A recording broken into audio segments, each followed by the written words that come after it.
podemos dar inicio formal a nuestra actividad. Bienvenidos y bienvenidas todas y todos.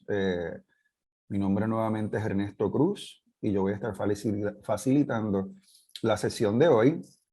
Quiero darle la bienvenida principal y primordialmente a nuestra CEO, Lucy Crespo, para que se una al evento y nos dé una bienvenida aquí. Lucy, buenos días.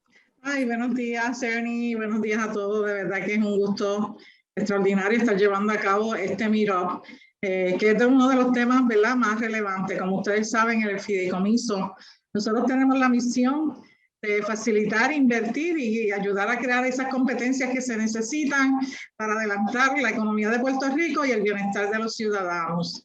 Y eso lo hacemos mediante la creación de empresas basadas en la innovación, la ciencia y la tecnología y trabajando con nuestra base industrial.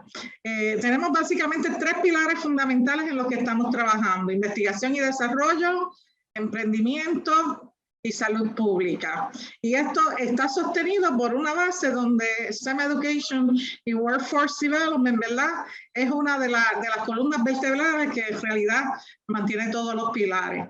Este tema es sumamente relevante porque estamos pasando quizás por la transformación de trabajo más significativa que hemos podido ver quizás en el último siglo, ¿verdad? Y yo creo que el ejemplo mejor que hemos tenido es que cuando llegó la pandemia tuvimos que inmediatamente hacer una transformación para seguir nuestro trabajo y en realidad nuestras vidas y hasta nuestras interacciones sociales, moviéndonos rápidamente a la tecnología de trabajo remoto y comunicaciones, ¿verdad?, digitales. Así que eso yo creo que es un buen ejemplo. Sin embargo, lo que estamos viendo desde el punto de vista de trabajo es un poco más amplio y yo creo que va a tener muchos retos, ¿verdad? Porque nosotros estamos, y yo creo que es el propósito de este Meetup, que veamos cómo el trabajo va a estar cambiando, ¿verdad? Y lo estamos experimentando. Nosotros recientemente tuvimos la oportunidad de empezar a integrar Artificial Intelligence en nuestros procesos de finanzas, ¿ok? Utilizando Robot Process Automation, que es una de las tecnologías, ¿verdad?, que esperamos que simplifique muchísimo los trabajos y a la misma vez, ¿verdad?, aumente mucho la productividad. Así que los elementos de Artificial Intelligence, todo lo que es Robotics, estamos viendo, hoy salió en el periódico una noticia, hoy o ayer, de Medtronics, cómo acaban de establecer una línea completamente automatizada para los dispositivos médicos. Así que esos cambios los estamos viendo, ¿verdad? Número uno, ¿quiénes hacen los trabajos, verdad? Pues ahora hemos visto, y es uno de los retos, ¿verdad? Yo creo que este tema es tan relevante en estos momentos porque posiblemente todos nosotros tenemos retos en manejo de talento en este momento, ¿verdad? Porque ahora los trabajos son globales, tú lo puedes hacer de donde sea. Estamos hablando que se pueden hacer remotos, así que es otra área que tenemos que trabajar. Y finalmente, yo creo que el schedule, cómo la gente quiere mantener este nivel y este balance de la calidad de vida, ¿verdad? Y cómo los ambientes de trabajo tienen que transformarse para cumplir todas esas necesidades. Así que a mí particularmente eso me encanta. Yo creo que estos son, como dice, ¿verdad?, la gente optimista, siempre vemos muchas oportunidades donde hay muchos retos. Y yo creo que una de las cosas, ¿verdad?, más fascinantes que estamos viendo es cómo están cambiando las destrezas que estamos buscando en todo nuestro talento, ¿verdad? Y yo creo que una de las más importantes es esa destreza de comunicación y colaboración. Y ahora no solamente es colaboración entre nosotros los seres humanos, pero de nuevo, integrando tecnología, integrando robótica, estamos hablando cómo nosotros empezamos a colaborar mejor cuando tenemos esos elementos. Así que verdaderamente yo los invito a que todos estén bien, o sea, que participen mucho, que hagamos muchas preguntas. Yo creo que espero que sea el primero de los foros. Tengo que hacer una pausa para darle mi más sincero agradecimiento a Ernie, Ricardo y Jorge, que junto con el grupo administrativo del Fideicomiso, ¿verdad?, han expuesto este evento y de nuevo espero que sea el primero de muchos. Así que verdaderamente espero que lo disfrutemos mucho. Gracias, Ernie. Gracias a ti, Lucy, por esas palabras de bienvenida. Tenemos ahora a Jorge Valentine. Jorge es el director de programa del STEM Education and Workforce Development Program. Jorge es la persona detrás de esto, ha sido un coproductor de este evento y la verdad que siempre es un gusto trabajar con él. Jorge, cuéntanos un poquito, por favor, en el marco, cuéntanos un poco del marco programático sobre el cual queremos montar este evento, porque yo creo que es importante que la gente entienda cómo es que el andamiaje programático del fideicomiso en realidad sirve para potenciar en realidad un montón de actividad de innovación, de empresarismo, ¿verdad? Esto no es solamente de cómo yo me empleo, sino de cómo me podría autoemplear de cara al futuro. Así que nada, cuéntanos un poquito de eso, por favor. Bueno, pues primero que todo, gracias a Ernesto y a Ricardo por la planificación. Saludos a Lucy, a todos los invitados presentes, speakers y todas las personas que se han dado cita en este Meetup. Para poder entonces explicar mejor, ¿verdad? Este concepto y dónde es que estamos desde nuestro andamiaje. Eh, Quisiera entonces presentar formalmente, ¿verdad? Cuál es nuestro programa y qué hace o qué tenemos en nuestra misión para contestar la pregunta de Ernesto. Como Lucy explicó, nosotros somos parte fundamental de las iniciativas del Fideicomiso para Ciencias, Tecnología e Investigación de Puerto Rico y estamos ubicados entonces como uno de los programas pilares que dan entonces o sirven de plataforma de lance o de sustento o feeders, ¿verdad? Como pudiésemos llamarle, a otros programas que en las áreas de empresarismo, salud pública e investigación. ¿Cuál es nuestro racional, verdad? ¿O de dónde parte nuestro modelo? ¿O cómo lo estamos pensando? Pues primero, y esto lo hablarán más adelante cuando se empiecen a discutir los fundamentos de la cuarta revolución industrial, es que nosotros estamos viviendo alrededor del mundo en el contexto de un crecimiento o un incremento en el desarrollo del el índice de desarrollo humano vertiginoso. Particularmente si nos fijamos a partir de la comercialización del Internet, las cosas cambiaron y si nos fijamos, pues aparentemente no hemos estado listos para eso. Y esto es a 2017. Imagínense entonces cómo tiene que haber crecido a partir de la pandemia entonces el índice de desarrollo humano y las necesidades que tenemos entonces como sociedades para cumplir con los retos que esto propone, ¿verdad? Y ahí es entonces donde tenemos que trabajar con la innovación como idea primordial de nuestro desarrollo socioeconómico en la isla.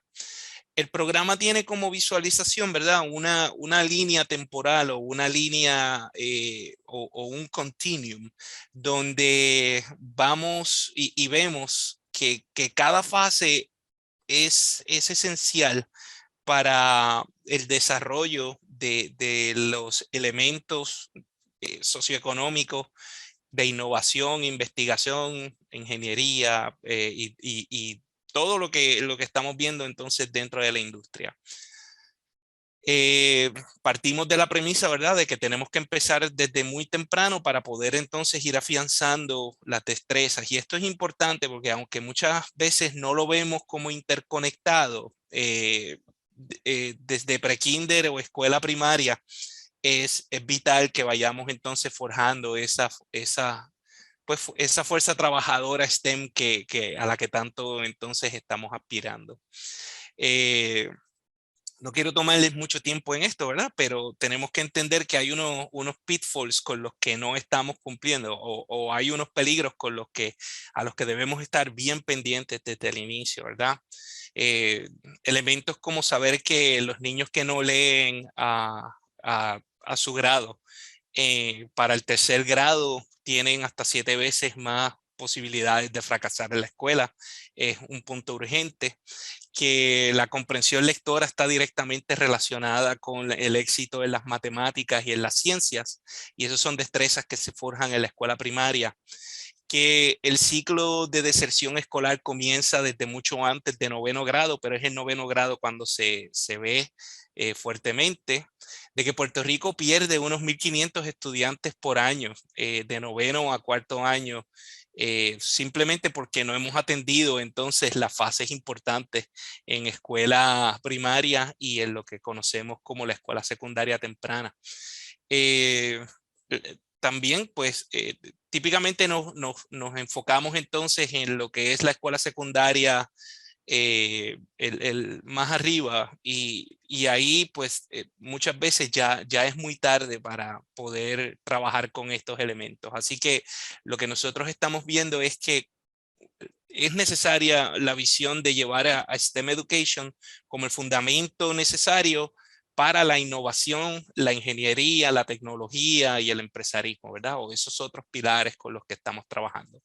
Esta presentación la puedo hacer disponible y si ustedes gustan, estoy a la disposición de discutir esto ad nauseam porque es mi área de investigación doctoral, así que estoy a sus órdenes con esto. Bien, pero ¿qué hace el programa de educación STEM? Mucho de lo que hacemos es reimaginar la forma en que Puerto Rico desarrolla sus carreras técnicas desde temprano, tomando en consideración esta línea continua que debemos entonces estar enlazando hasta llevar a las personas a la fuerza trabajadora per se. Lo hacemos a través de conectar con iniciativas educativas o fuerzas educativas que estén paralelas o alineadas a lo que son nuestros intereses y nuestra misión. Voy a mostrar varios ejemplos de eso. Colaboramos también con múltiples interesados en adelantar las iniciativas STEM, ya sea mediante financiamiento, mediante la habilitación de programas o mediante el diseño de programas formales e informales al aprendizaje. Esto incluye entonces capacitación de maestros, incluye también talleres a estudiantes, experiencias de aprendizaje formal e informal. Y además de eso, pues lo que estamos haciendo en el día de hoy, que es evangelizar a favor de la innovación y del aprendizaje a lo largo de la vida como una plataforma para el desarrollo STEM del país. Nosotros colaboramos con múltiples personas en los ecosistemas en los que estamos. Sé que me falta gente aquí y pido disculpas, ¿verdad? Pero es que no me caben todos. Pero sí, estamos siempre buscando en forjar esas colaboraciones que son importantes. Eso nos lleva entonces a mantener estudiantes interesados en iniciativas STEM y que tengan la visión de ese futuro que tanto nos interesa. ¿Cómo lo estamos haciendo? Pues tenemos un proyecto de cajitas que van entonces a las casas de los estudiantes. Los estudiantes reciben estas cajas gratis y están fundamentadas en ingeniería eléctrica, que es este modelo que estamos viendo aquí. Otros en ingeniería aplicada hacia la agricultura, diseño tridimensional, realidad virtual y realidad aumentada. Estos boxes están disponibles para estudiantes de escuelas públicas y privadas y homeschoolers de la isla. Tenemos iniciativas como STEM en tu pueblo, que por ejemplo durante los terremotos del 2020 nos habilitaron entonces para poder llegar a estudiantes de escuelas elementales e intermedias en los pueblos del sur y ofrecer distintos talleres, ¿verdad? Esto es una forma también de mantenerlos maravillados e interesados. Tenemos nuestros Tech Saturdays en Holberton, que recién empezaron este sábado pasado y por lo que cuenta Mercedes ha sido un éxito. Estuve allí, tuve la oportunidad de compartir con varios estudiantes y las familias de los estudiantes. Y sorprende ver que desde tan temprano estos estudiantes ya tienen entonces fijadas unas visiones para sus carreras profesionales, ¿verdad?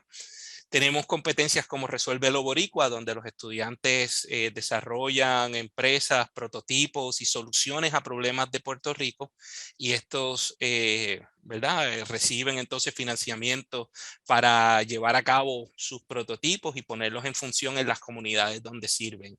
Esta competencia es súper interesante, ¿verdad? Porque uno tal vez piensa que los enfoques de los problemas de las comunidades están en unas áreas, pero los estudiantes traen un set muy creativo y que les habilita entonces con el dinero que necesitan para eso. Tenemos varias iniciativas entonces trabajando, ¿verdad? En esa línea continua. Aquí, a partir entonces de escuela superior, universidad y la vida adulta es donde entra el renglón de desarrollo de la fuerza trabajadora. Y tenemos iniciativas como la Academia del Cacao, donde estamos capacitando a 40 agricultores para que integren en sus fincas el diseño agroforestal basado en cacao. El cacao es uno de los productos con mayor potencial económico que tiene la isla, y el sistema de agroforestería propone entonces que el cacao sea una de las piezas esenciales para mantener también la seguridad alimentaria de la isla. Por otra parte, tenemos nuestro proyecto más reciente, que es Puerto Rico Ready, y Puerto Rico Ready está entonces ofreciendo certificaciones y credenciales profesionales en áreas que van desde la informática y tecnologías de la comunicación, desde programación básica o habilitar a los participantes en herramientas de colaboración o productividad, como puede ser Microsoft Office o Microsoft 365, diseño de software, ciberseguridad, data science, GIS, licencias de drones. También tenemos servicios en salud, manufactura o manufacturing fundamentals, donde tomamos personas que no tienen experiencia y nunca han entrado a las áreas de manufactura, y pueden entrar con esta capacitación teniendo mucho ya de las competencias necesarias que requieren los patronos en las áreas industriales para poder entonces tener entry-level employees listos para enfrentar el reto de trabajar en las industrias. Más reciente tenemos entonces nuestra colaboración con ISACA. ISACA es una de las organizaciones mundiales líderes en las certificaciones tecnológicas, y tienen ahora mismo múltiples ofertas para profesionales que necesitan o aumentar su conocimiento profesional, lo que llamamos como el upskilling, o el reskilling, que es entonces profesionales que gustarían entonces hacer algunas transiciones y empezar a encontrar otras vías u otras posibilidades de trabajo. Durante el 2021 iniciamos nuestra primera aventura con la certificación en tecnologías emergentes, ofreciendo entonces un paquete de certificaciones, ¿verdad? Pueden ser certificaciones independientes, pero todas estas certificaciones trabajan entonces como una, ¿verdad? Todas estas pequeñas credenciales trabajan entonces como una certificación completa. Tuvimos un grupo pequeño que estaba empleado, sus patronos pagaron la certificación y estas personas pudieron entonces recibir mejores oportunidades en sus empleos. Al futuro, prospectivamente, estamos mirando entonces al resto de certificaciones que tiene ISACA en su inventario, ¿verdad? Y estamos mirando cómo podemos traerlas a Puerto Rico para entonces tenerlas todas listas y trabajar entonces desde Puerto Rico para proveerlas a la población local en conjunto con ISACA, ¿verdad? Y por ejemplo, los patronos que estén interesados en que sus empleados o su plantilla actual incremente su preparación para puestos gerenciales, estas certificaciones entonces son ideales para eso. O si tienen, por ejemplo, plantillas con eh, capacitaciones mientras trabajan o on the job training, también estas certificaciones entonces son ideales para añadirlas al inventario de oportunidades que pueden tener en sus trabajos. Pero eso es algo que ISACA va a estar hablando más adelante durante este meetup. Por último, recientemente sometimos con la colaboración de múltiples, o sea, recibimos más de 30 cartas de apoyo para este proyecto. Presentamos entonces la propuesta para la Agencia de Desarrollo Económico en conjunto con el Departamento de Desarrollo Económico de Puerto Rico y PR Tech, además de otras organizaciones que se unieron entonces a la propuesta para desarrollar entonces capacitación laboral dirigida por los empleadores. Esto significa que cada 6 meses estamos o pretendemos, o eso es lo que persigue la propuesta, cada 6 meses saber de los empleadores cuántas oportunidades laborales hay, en qué áreas de alta demanda tienen y cuáles son las destrezas específicas que necesitan para nosotros entonces desarrollar con nuestra red de proveedores capacitación que esté lista de 3 a 6 meses, que sea específica y que le provea a los participantes las credenciales necesarias para cumplir con esa oferta que tienen. De igual modo, le ofrece entonces una plataforma donde los patronos ya no tienen que ir entonces a través de sistemas clasificados, sino que pueden venir a buscar destrezas a personas con destrezas específicas y targeted para entonces poder poblar o cumplir con las necesidades que tienen. No quiero tomarles más tiempo in a nutshell, como decimos en inglés. Esta es básicamente lo que hacemos en el programa de STEM Education y de Workforce Development en el Fideicomiso para Ciencias, Tecnología e Investigación de Puerto Rico. Quedo a sus órdenes y le agradezco nuevamente por estar aquí. Espero que esta sea una de esas reuniones en las que uno no solamente aprende, sino que puede encontrar sinergias para colaborar o estrechar lazos o mejorar los programas que actualmente ustedes tengan. Les deseo la mejor de las experiencias en el día de hoy y nuevamente quedo a sus órdenes. Excelente, mil gracias Jorge. Yo creo que nos queda claro, ¿verdad? El marco, el contexto de lo que queremos discutir hoy. Me gustaría presentar ahora a nuestro keynote speaker, John Brandt. John está con ISACA, John tiene una preparación en ciberseguridad y educación y al momento es la persona que dirige la parte de prácticas profesionales e innovación dentro de ISACA, desde el Departamento de Desarrollo de Contenido y otros servicios, y ahí básicamente se ejerce mucho de liderato o liderazgo intelectual, ¿no? Que tiene que ver con seguridad de la información, la innovación en el desarrollo de la fuerza laboral de ISACA, etc. Así que, John Brandt, I would like to welcome you virtually to Puerto Rico. Thank you for being with us. John Grande, quisiéramos darle la bienvenida virtual y ahora queremos escuchar su presentación. Si puede quitarse del modo mudo para poder escucharle. Okay, can you hear me? Yes, we can. Perfect. All right, I'm gonna share my screen. Excellent.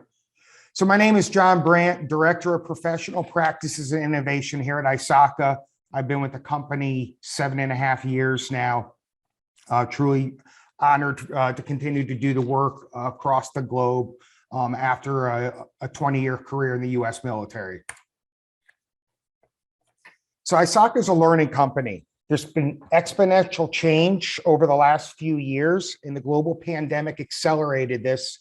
And it's quite evident listening to the speakers up to this point that Puerto Rico is well poised for today's world as well as the future.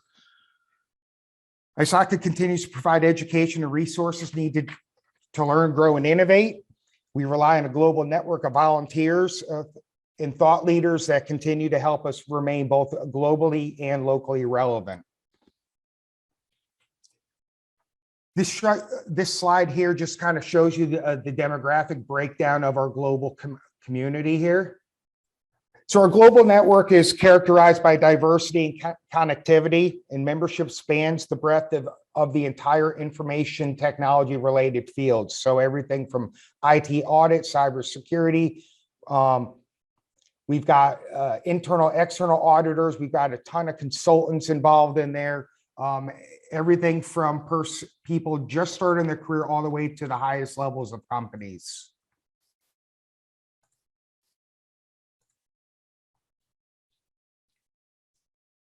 So by the numbers here, ISACA just continues to grow. You see our current size here up on the screen here, very comprehensive, and it really underscores our ability to be able to get stuff done on behalf of so many selfless volunteers across the world.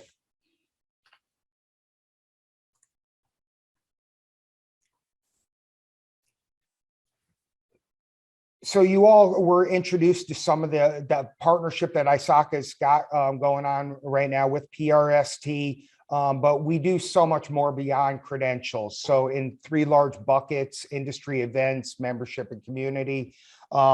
Events were predominantly in person up until the pandemic. That has really flipped. So we do a lot of virtual work right now. We're doing a lot of just non-traditional things beyond just what we used to see with our conferences. We are excited to be able to bring back in-person events here in 2022.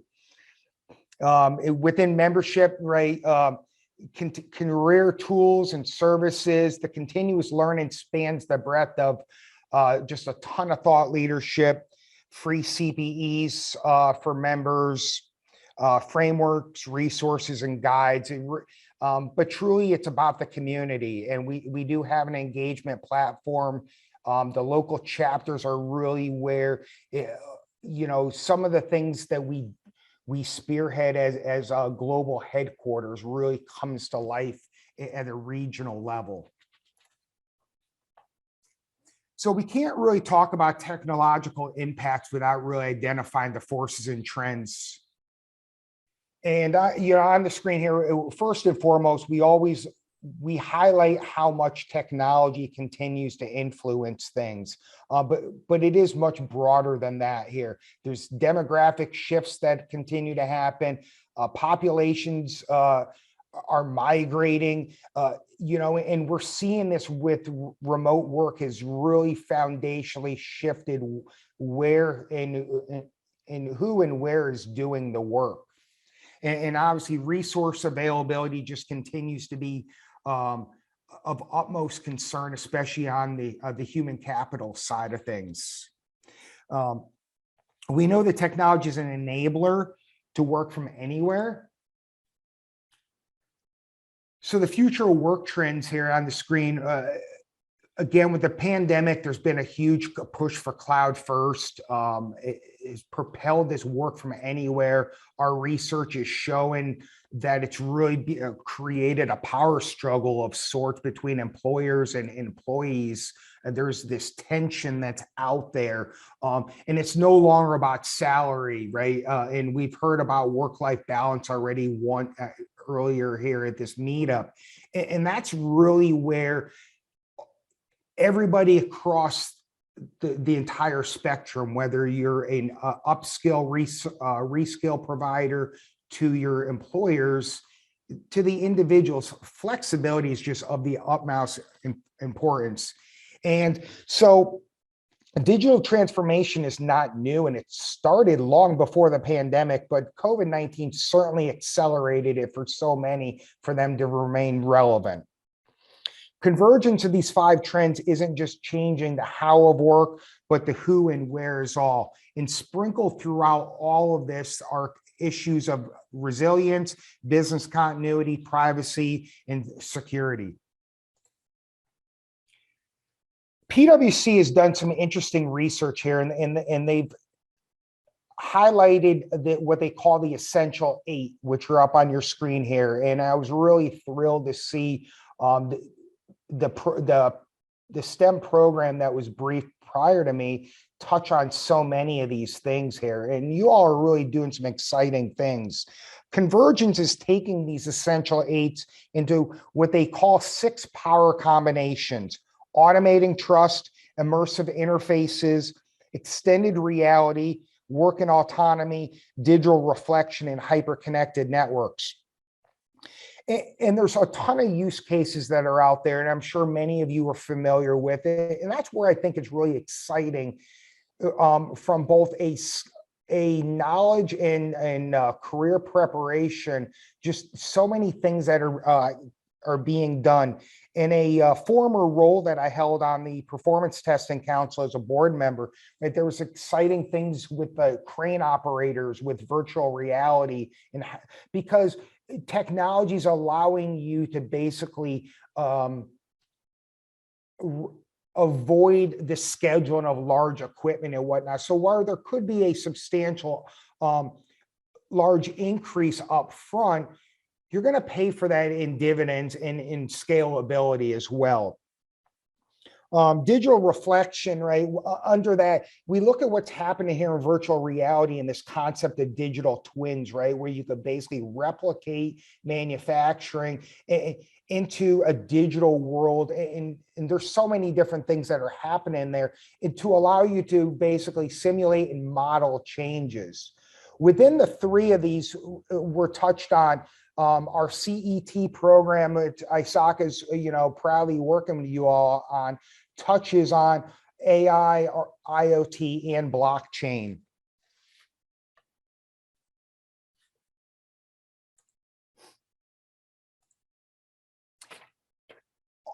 As I prepared for this presentation here, I came across this other mega trends reporting from PwC, and they conceptualize work 4 ways here. And these 4 different worlds really are going to shape the how and why of technology and how much or how little it's used. And it's really, if this is the first time you've seen it like me, I would encourage you to look into it more, and because it was a comprehensive report, and especially to help provide, because these 4 worlds are going to manifest different ways in different parts of the globe. So, and it could actually aid the preparation side of this.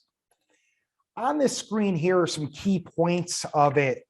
And again, I won't belabor you by reading every one of them, but this is a snapshot of those 4 worlds and what's important to them. Within this, in the yellow world, 25% of the ideal employer is an organization that matches values. And again, this is where the talent matchup, it's no longer just about fulfilling skills. And I really think that the modern employee, depending on what's important to them, are going to levitate to one of these different worlds. In the green world, 23% are saying doing a job is what makes a difference. And I can't help but think of the relevance to what you all are doing and what I do here at ISACA, because after my military career, I was looking for an opportunity to kind of have some significant, impact. And what better way to do it than a global stage? Within the red world, 60% think few people have stable long-term employment. And we're seeing that play out right now. It used to be a lot of employees could stay at a job for 15, 20 years or longer. And that's just that's not common anymore. And then within blue, 70% would consider using technology treatments to enhance their brain and physical output, right? And again, it's about the productivity in at any ends, saying the means justify the ends. So what now? Everything mentioned up to now translates to volatility and translates to half-life of skills. In other words, we must embrace and promote lifelong employability.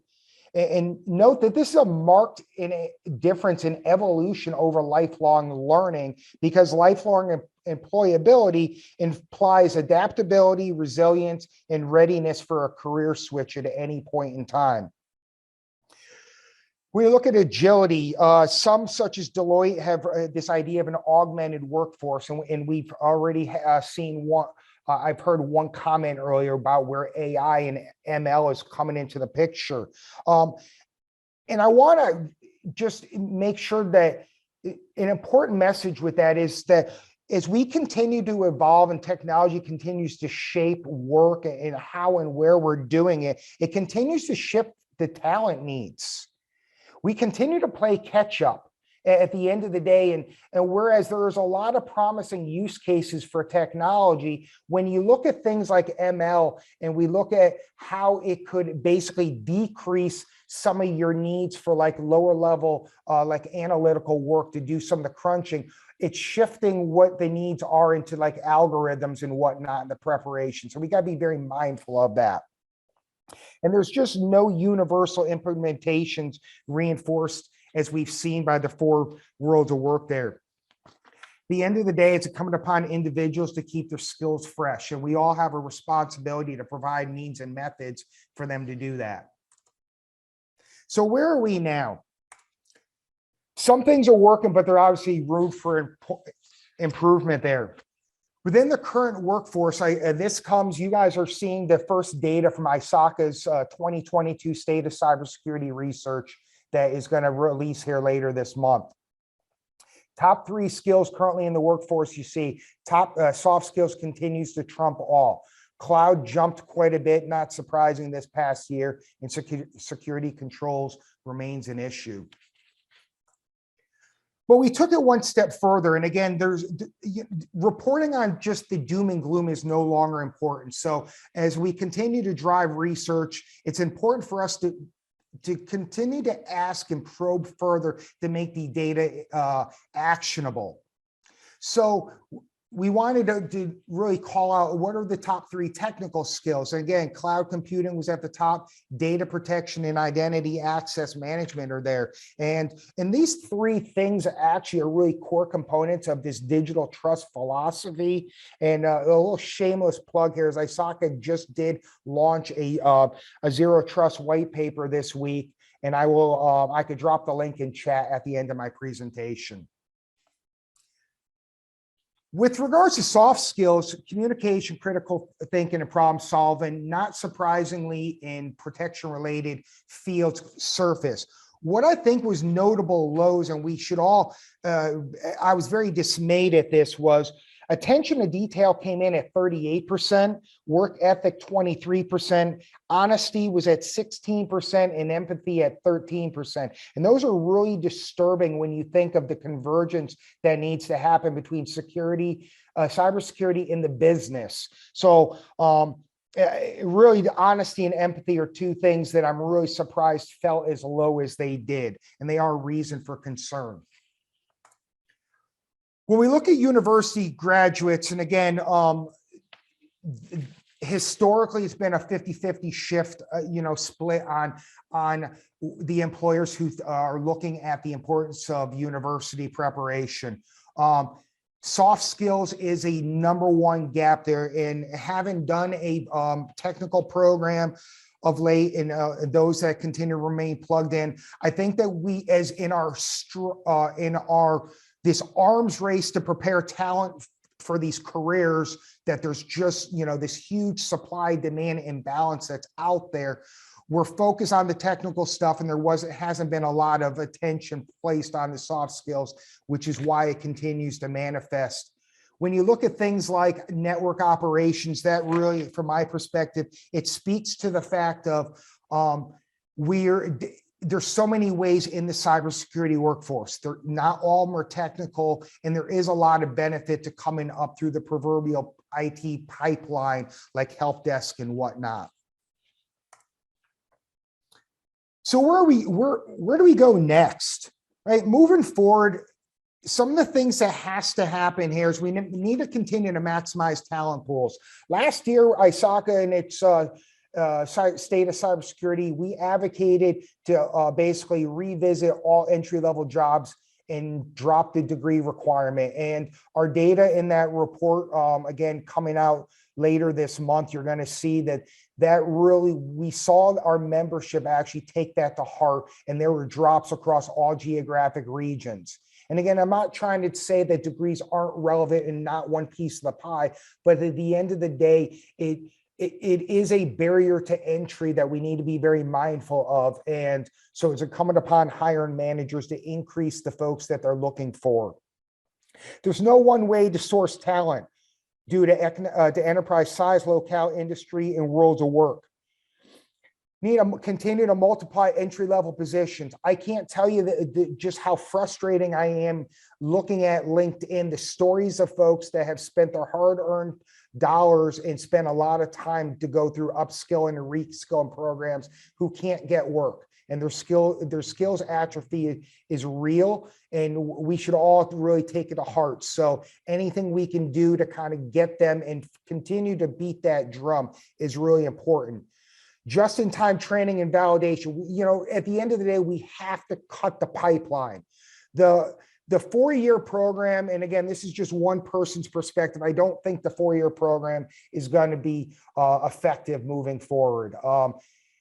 We need to continue to see closer alignment between universities and employers.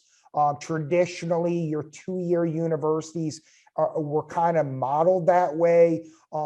And competency-driven assessments really takes us out of this old school way of doing learning, how we assess. And if by looking at some of the positive things that have happened out there with driving towards competency, it allows you to basically usurp the long-standing cycle there. And if somebody comes in and they can test out, or there are ways to accelerate learning, we should be looking to maximize all of that. And partnerships such as ours hopefully are going to continue to allow that, where we mix industry validations in the way of credentials with the avenues, the more formal avenues of getting there. So in closing, the pace of change is fast and academia simply cannot keep up. ISACA can provide relevant, up-to-date training and be the bridge between academics and workforce, in large part through our members base, which allows us to validate the skills needed to enter the workforce. And again, our members are our lifeblood, absolutely just passionate, selfless, and that's really what's going to continue to take to make a difference. And with that, that concludes my presentation. I do apologize for my issues here at the beginning of it, and hope that this added some value and context as to ISACA's views and how proud we are to be working with PRST. Thank you so much, John, for that very interesting presentation.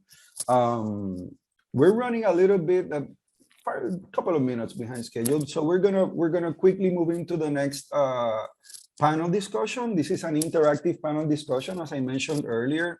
We want to give the audience the opportunity to also have a say in the conversation. So the way this panel is going to work is that the panelists will speak for 4 minutes in this case, and then the rest of the panel will react to that panelist presentation, and then the audience will react to the presentation of the panelist and the reaction of the panel. And that way we'll have a 3-way discussion that will lend itself for a good exchange. For this upcoming panel, we have Mrs. Bettina Castelvi. She's the CEO for Banco Popular de Puerto Rico, which is one of the island's largest employer and the largest financial institution of the island. We have John Bosek from InvestPR. Invest Puerto Rico is the entity in charge of promoting Puerto Rico to investors outside of the world, to bring outside businesses into Puerto Rico to help our economic development. We also have John Gustafson. John is the Workforce Strategic Initiative Director for Lockheed Martin in its Puerto Rico operation. We also have David Samuelson, and David is the CEO for ISACA. I welcome all of you. I appreciate your presence here, and I look forward to this conversation. I would like to start, if possible, with Bettina. Bettina, we have spoken at some length, and you have been here in previous events of the meetup events.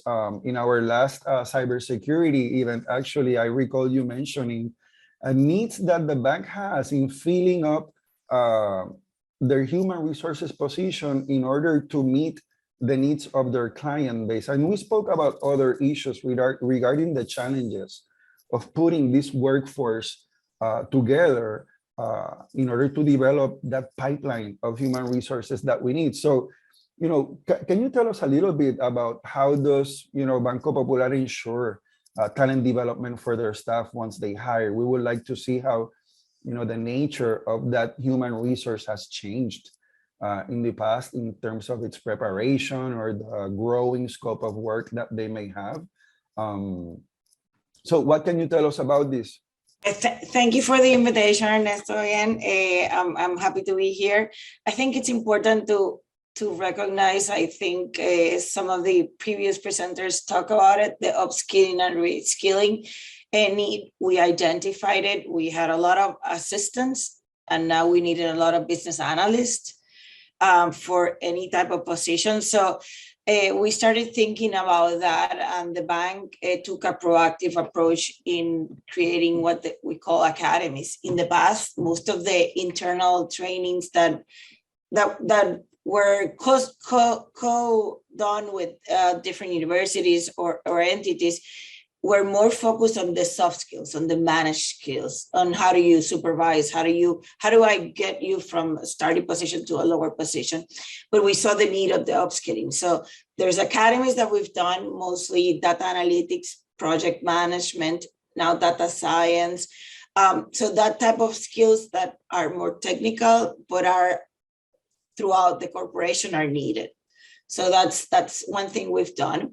The other thing that we've done is we engage LinkedIn, which has a lot of training, technical and non-technical, and even for your own, so that we started to I guess, push to the employee. It's on your hands. You can do this. We've created certain paths. We recently did from cybersecurity standpoint so that everybody engaged in sort of a contest. So we created different phases in LinkedIn, and this was phase 1, phase 2, phase 3, and they did the trainings themselves. They gave us a certification, and they entered into a ball, and they were recognized. So that's the type of things that we're doing to upskill and reskill, because we do see the need, and it's important for us to maintain them. So that's that question. So.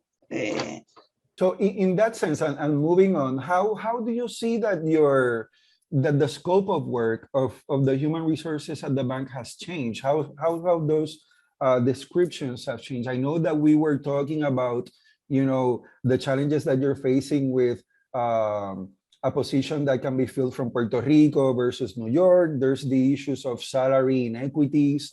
There's the issue of the challenge of internships that we spoke about as well. Can you speak to those challenges that you're facing based on the changes that you have seen? As some of the previous presenter again alluded to, it's we're competing with the world now, because you can work from home, and by competing with the world, with a limited skill set, because we all know that cyber is something that it's being sought by many people, the salary becomes an important part.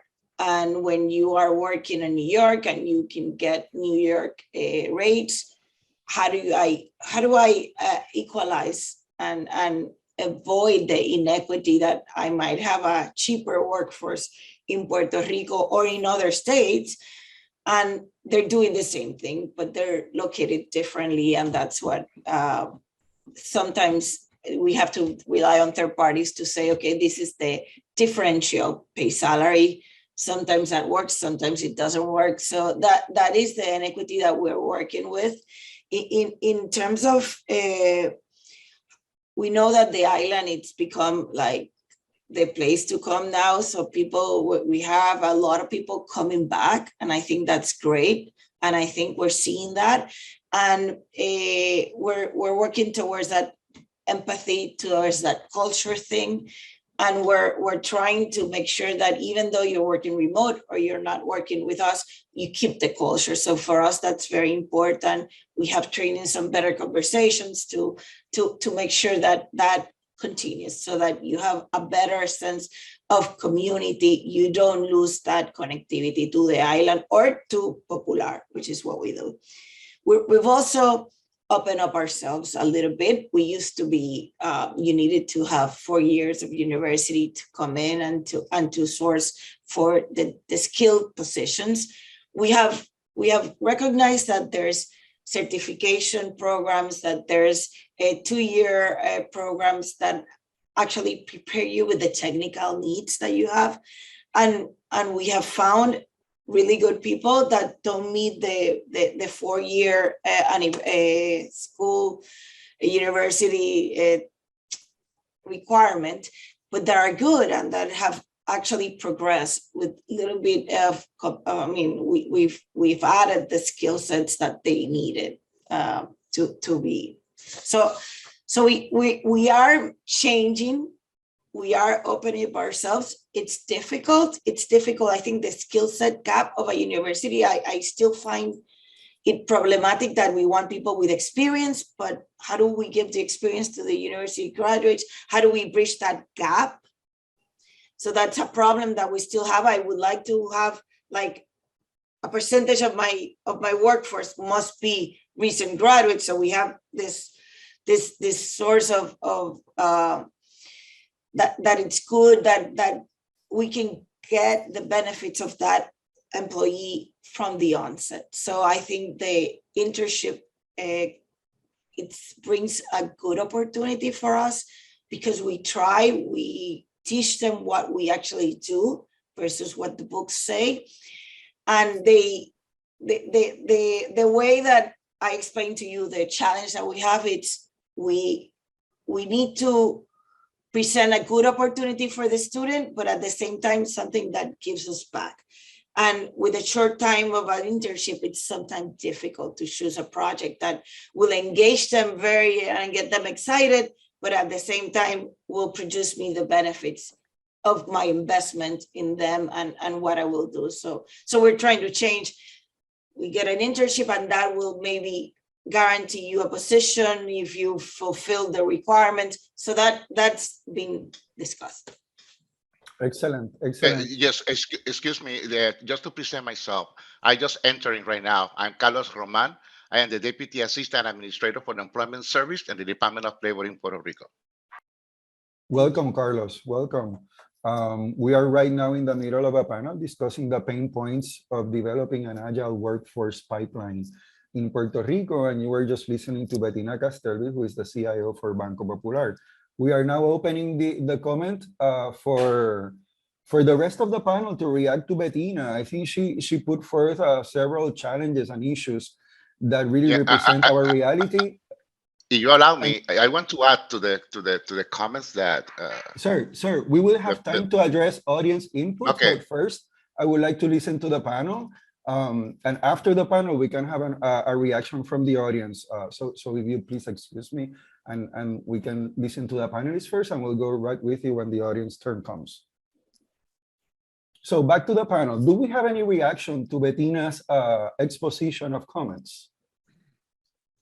This is John Gustafson with Lockheed Martin. Buena dia. Thank you for having me today. And I totally, you said so many things in there, Bettina, in terms of, how that's relevant really to all employers. And, one of the things that we are doing as we grow our talent on the island, and we're in Aguadilla, we have about 250 employees, but we've grown from 14 back in 2006 with PR Tech and an incubator to now our footprint in Aguadilla. And it's been primarily help desk support. And now we're getting into advanced roles, software engineering, full stack engineering, cyber, and the list goes on, AI, machine learning, so on and so forth. And one of the things we really found to be effective is that mentoring relationship. And we found that in apprenticeship programs, similar to what you're dealing with. We value skills. I hate to use the word over degrees because we still promote the advancement of learning.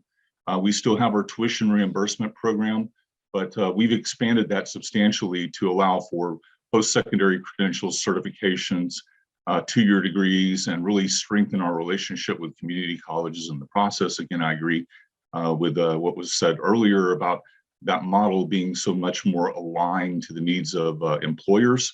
But we have a lot more work to do, and that sharing of resources between employers and education, right? And really looking at education and workforce as an extension of our talent acquisition and training capabilities, and sharing those resources, right? But that apprenticeship model has been very successful for us, and I'll talk more about our partnership later with Holberton in creating the pre-apprenticeship to apprenticeship program, and having our mentors engaged in work-based learning, so internships and other co-ops and other ways of learning, right? That take us out of the traditional paradigm of learning in the classroom. And it's a cost factor as well, because we have to look at how are we building these competencies, right? Competency-based approach, as John mentioned. It doesn't always happen in the classroom. And in fact, in most cases, the more effective is work-based learning opportunities that really demonstrate performance and immediate feedback with mentors to help coach and take a student forward. So thank you for your comments. Yeah, hi, I'm David Samuelson from ISACA. I just wanted to add that it's interesting with both of your comments to realize that companies are taking responsibility for education. And the skills that companies now need are learning skills, teaching skills, curriculum skills, and the kinds of things that you don't necessarily think you have a department for. So the L&D people at organizations are becoming really important. And I find that that's a big shift, I think. And the shift is a result of the pace of change of the world and the gap that academia has not kept that pace of change. In other words, we've got a huge gap between what the workforce requires and what academia is able to deliver, and that gap is now being filled by you all and by us at ISACA. I mean, there's a new domain of learning that has emerged as a result of just the incredible pace of change. Yes, if I may add something as well.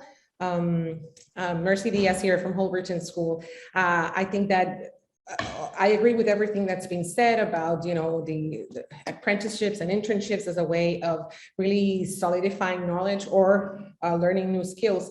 But I think that within the academic world, within the schools, we have to make sure that we're teaching our students, or we're letting our students learn how to learn, because there's no school, there's no experience in the world, whether apprenticeships or internships can provide all the knowledge that they will need, especially with the rate of growth of technologies and changes in the industries. So the most important thing for us here at Holberton is our students leave with a framework on how do I approach a new technology, a new area that I need to learn. So they learn how to learn, and that's a skill that's going to help them throughout the entire career, no matter where they end up, which industry or which company.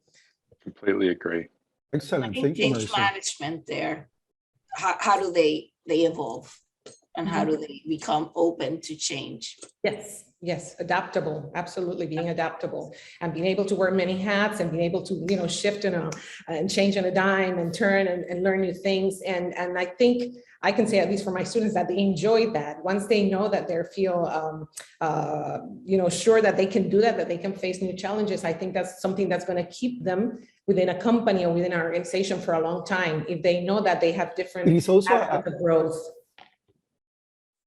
It's a change of mindset, of empowerment, to feel that you're capable of, shifting and changing as times go along. So that's an excellent point. I would like to move in the panel, and I would like to ask David, for example. For us, it's really important to get an outsider's perspective. When I heard yesterday, when you're in an ant farm, you'll just see glass and sand. So it's always interesting to see how we look from the outside. So in that sense, David, what can you tell us about the changes that you see in Puerto Rico that may constitute a challenge for us as ISACA comes into Puerto Rico? What do you think that we are missing in that process?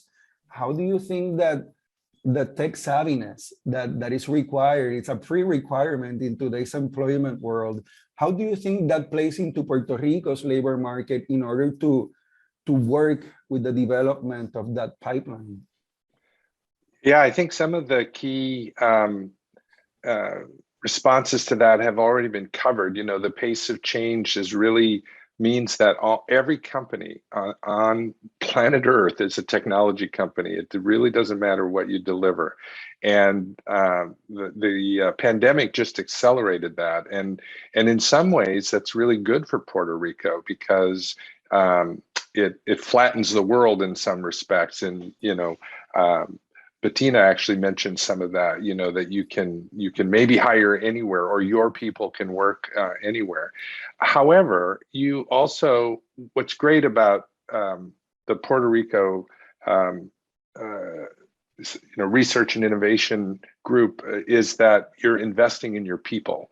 You're an island, so your greatest asset is the people on the island, and developing them is going to give you the biggest return.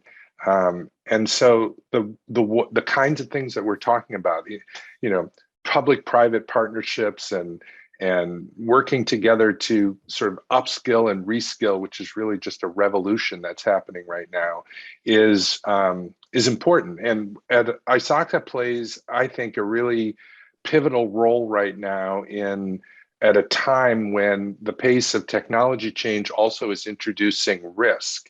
So we see ourselves as a digital trust professional association because of the IT professions that we serve around assurance, risk, cybersecurity, IT governance, and privacy. The common denominator there is digital trust. And so if you can inspire kids to be digital trust professionals, then those sort of skill sets around maybe an assurance professional or an IT governance professional are going to be amplified and be interesting.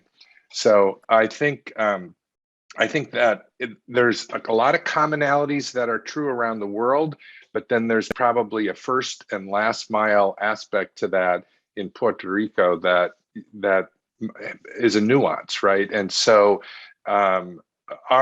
we have 225 chapters in 180 countries, and the important thing about that is, and we have 170,000 members around the world, and those practitioners who work in places like some of the employers on this call, they know what's needed today, not theoretically what's needed or not textbook what's needed, but they know what's needed right now. And actually it might be different than it was last week. And so that first and last mile, paying attention to that is part of what ISACA is trying to bring to the table, because we listen to our members and then turn that into things like the certification emerging technologies that John talked about earlier. And I think that those trends are going to be important, and I hope that we can inspire young people, which is the next generation, which is a different generation than the last generation in terms of how they learn to learn. And we need to be lifelong learners. We need to be always learning. I mean, that's really the paradigm shift that I see. I tell that to my son all the time. You have to be a lifelong learner because you will need it to stay in pace, to keep up with the changing world. I have a quick story about my daughter. When I changed jobs when she was in the 10th grade and we moved to another community. Can you imagine moving a daughter in the 10th grade to leave her friends and join, another school, in another state? And I felt really guilty about, making that change for her. But she said, no, Dad, it's fine. I just want to leave all that behind and sort of reinvent myself in another place. And the fact that she managed that change probably gave her a skill that, is useful in today's world. Because I think one of the, Mercy mentioned about learning to learn. And I think that agile mindset that learners have now also means that they may not stay at companies. They may move faster between companies because they're agile and they're seeing opportunity, and they'll sort of skip around. And we have to figure out how to make that a good thing. And balance it out with the issues of employee loyalty and productivity and all that stuff, because I guess it goes hand in hand, right? It does.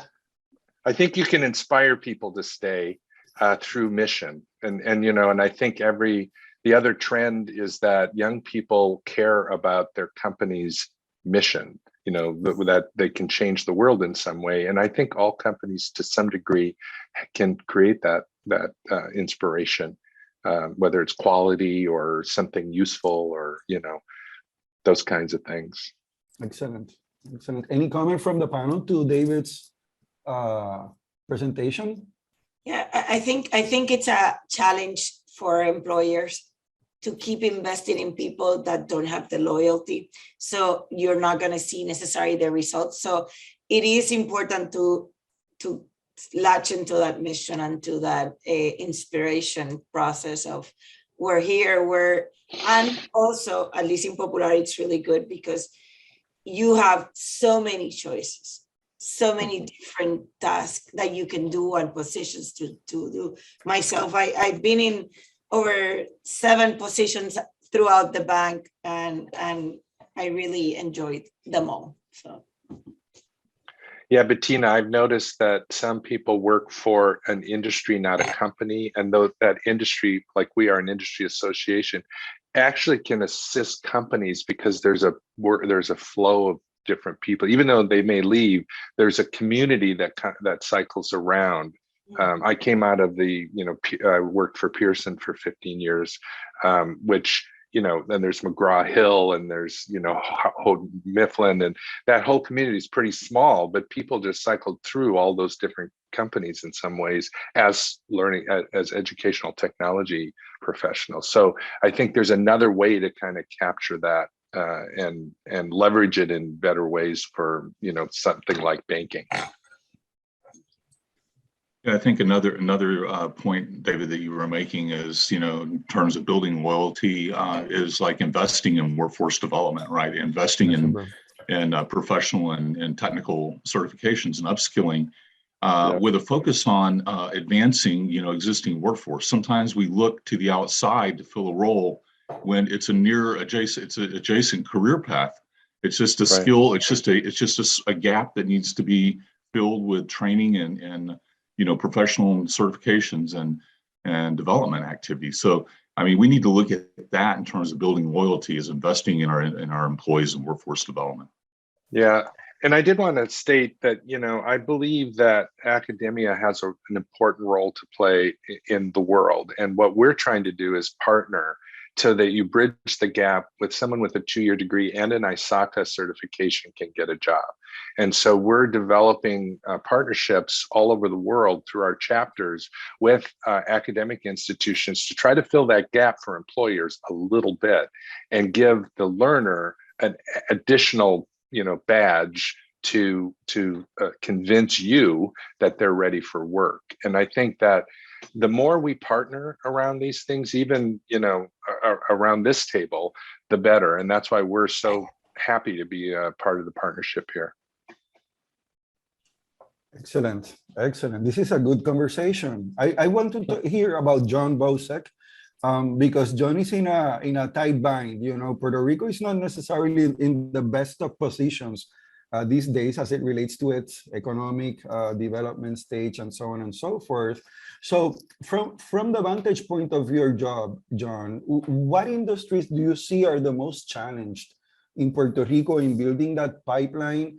And considering, you know, the situation that I just mentioned, how have your selling points shifted in your pitch about how to entice and attract new businesses or new investment into Puerto Rico? What is the investor feedback about this, and how do we bridge that gap? Sure. Hey, buenos días y gracias, Ernesto. My name is John Bosek. I'm an economist and the head of research at Invest Puerto Rico. Our role is to promote Puerto Rico outside of the island, to try and bring new jobs and investment. So we promote Puerto Rico both, you know, in the United States and also in international jurisdictions. And, you know, as Bettina mentioned and other panelists, it's a global world now. You know, we're competing with everybody. And sometimes I think the conversation around economic development here locally, in terms of public policy, doesn't necessarily understand that. You know, everybody, when you talk to somebody on the street or to your Uber driver about economic development, they start talking about incentives, and they think that's the only thing that drives economic development, and that's not the case at all. Incentives, can help to, create a conversation with somebody who otherwise wouldn't, necessarily think about Puerto Rico. But on the list of the top 10 things that a site selector or a company or an investor from somewhere else, those factors, incentives, is number 9 in the last survey that I saw. Number one is talent, is workforce. Every conversation that I have, and I have conversations every day with pharmaceutical companies, medical device manufacturers, other types of manufacturers, construction projects and companies, fintech companies, other tech companies, insurance companies. Their focus is laser. Does Puerto Rico have the talent? Is Puerto Rico developing the talent? And, unfortunately, a lot of times what happens is, a company will say, okay, we're between Florida, Georgia, and Puerto Rico to put this new medical device facility, right? And they know that Puerto Rico has a history of success in that field. But when, we have to, if they don't know anything about Puerto Rico, they're just going to look at the numbers and the facts. And a lot of times the numbers and the facts don't look good when you look at Puerto Rico. And so sometimes we think that we're able to put forward a good value proposition if we can get in the room with these companies, but sometimes we don't even get in the room, because if you look at our numbers in education, unfortunately our public education system, doesn't stack up well with numbers with a lot of our competition. I know, and that we have some wonderful universities here on the island, but sometimes that doesn't come through in some of the data points. The demographic challenges, obviously, Puerto Rico has negative immigration for a long time. So, it's a challenge to retain talent. Puerto Rico obviously doesn't have the flexibility to attract talent, from other countries besides the U.S., as some other countries might have for roles that are super important. So, those are some of the challenges and pain points. Another thing is some of the labor laws. Some of the other states that we compete with have much more flexible labor laws and countries that we compete with. So there are a lot of pain points. Where we're seeing a lot of movement, as I mentioned, we're still a pharma powerhouse. Some people think that when 936 left, that all stopped, but no, Puerto Rico is number 1 and the level of the United States in terms of pharmaceutical manufacturing, and we still are. But those factories now, back in the heyday, they might have had 1,200 people or 1,000 people working, assembly jobs, quality control type jobs. Now those same factories have 150 people or 200 people, and they're all technicians, they're all engineers, they're all computer science. As David said, every company now is a tech company. The Medtronic, I just toured in Juncos. They just opened a new line that's completely automated. Completely. It's all robotics. So we see a lot of interest in that space in Puerto Rico. We've actually brought 2 pharmaceutical companies in the gene cell therapy space to Aguadilla. We just attracted another company to Caguas. So we're still strong in that field. The other thing that we're seeing a lot is tech, fintech, SaaS type companies, very interested in Puerto Rico because we've had some success in creating an entrepreneurial ecosystem, like with Parallel 18, the Science Trust, a lot of the different programs have been getting some traction. A lot of companies see us as a bridge between US, Latin America. But, one of the issues there, I have calls all the time that basically say, we've looked at Puerto Rico because of the incentives, because of the infrastructure. We're very interested. Can I hire 15 coders tomorrow or programmers? And, sometimes that's a hard conversation to have. Give us some lead time and we could talk with Mercy and, maybe help you out. But, there's a competition from the local companies that are in the tech space, and we don't want to cannibalize necessarily, the companies that are here already and successful. There has to be a connect between what the educational offering is here on the island and what the demand of the future workforce is across different sectors. And, people mention soft skills. A lot of the companies that I've talked to say, hey, if you give me somebody with soft skills and they have a desire to learn, I don't care if they have a 4-year degree from, Harvard. If I'd rather have somebody who is eager to learn, who's a good learner, who has the soft skills to communicate well, to work in a team. I can teach them the, whatever the coding language is, or some of those other cybersecurity type skills. So I think, that goes back to the K-12 education component. We could have really good, strong 4-year universities, and we do. But, some of those soft skill development starts way before that, starts at the, public education level, or private education as well, but it starts at the K-12 level, building those soft skills. I think that's something that needs to be given priority. And the last thing that I'll say, there's a lot of opportunities. The issue here in Puerto Rico now, a lot of people especially don't understand what's happening. A lot of it's perception. And even if you talk with Puerto Ricans who live in the States, it's all, ay bendito, there's no jobs, there's no opportunities. That's not necessarily true. There's a lot of, the conversations that I have every day is there's a starve for workers, construction, skilled labor, tech, across the board.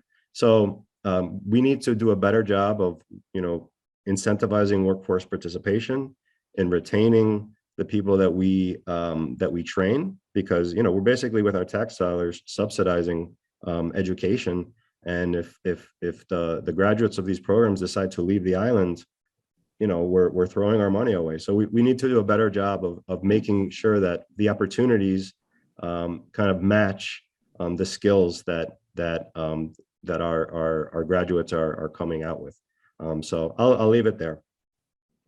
That's a great point, John. And I if I may add to that, I think it's not only the talent that we have. I think that there's also good work that we can do towards bringing our best and brightest back into the island, and efforts should be made Definitely in that direction as we start creating new value chains. I mean, you just spoke about, stem cell treatment or some cell technology, and you brought a couple of companies. So, I mean, what are the supply chains that feed into that new business coming, and how do we make sure that we start, reaching out to our own? Because we do produce a lot of talent. Unfortunately, opportunities may not abound at present, and that is what forces them to leave. But if we were able to visualize, not to visualize, but to visibilize, to make them aware of the opportunities that we have, I think that we could start seeing, because there's a lot of people coming back and they don't necessarily make the papers or the That's headlines. an excellent point,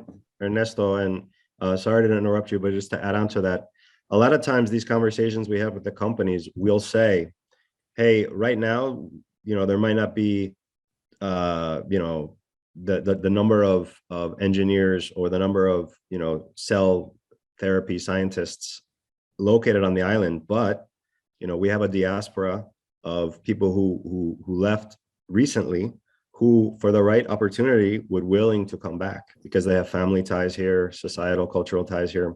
So we've actually been working with the universities to do a better job of tracking where their graduates go. I studied in the United States, and every time I move, my college finds me, and they know what I'm doing. They know, they send me, ask for money. They know where I live. Good for them. I go to my OAS and I ask, okay, where are the graduates for the last 5 years? Where do they live? What jobs do they have? How much money are they making? Do we have a mailing list? And unfortunately, that's just not the culture of that strong alumni networks. So, we've talked with Sagrado Corazon, with some of the other universities, that we need to do a better job of tracking the diaspora, tracking the students that that graduate from our universities and from alternative programs also like Holberton, do a better job of having that data available, so that when a company comes and they ask for, you know, X amount of whatever skilled position, we can say, hey, okay, it might be difficult now to find that of a person on the island, but you know, there's a group of people in Austin, or there's a group of people in Orlando, or there's a group of people in New Jersey who, you know, with the right offer and with the right opportunity would be dying to come back to Puerto Rico. So, you know, that's something that we've definitely been working on, is trying to strengthen that source of data. John, one thing that you said that struck me was this concept of the soft skill, advantage. And we talked a lot about supporting STEM education because of technology, but you know, there's this concept of STEAM, where you have the arts as a part of STEM education, and the arts really teach young people how to collaborate, or to experiment, or to be creative problem solvers, or to think, you know, outside the box, if you will. And I think there's another part of the arts which I think is true for Puerto Rico, and that's passion, and just a passion to do something meaningful, which I think the arts also teach. And one other comment, I was thinking about, you were talking about bringing people back, and I certainly understand that, but you're against the tide of the world kind of moving into the cloud.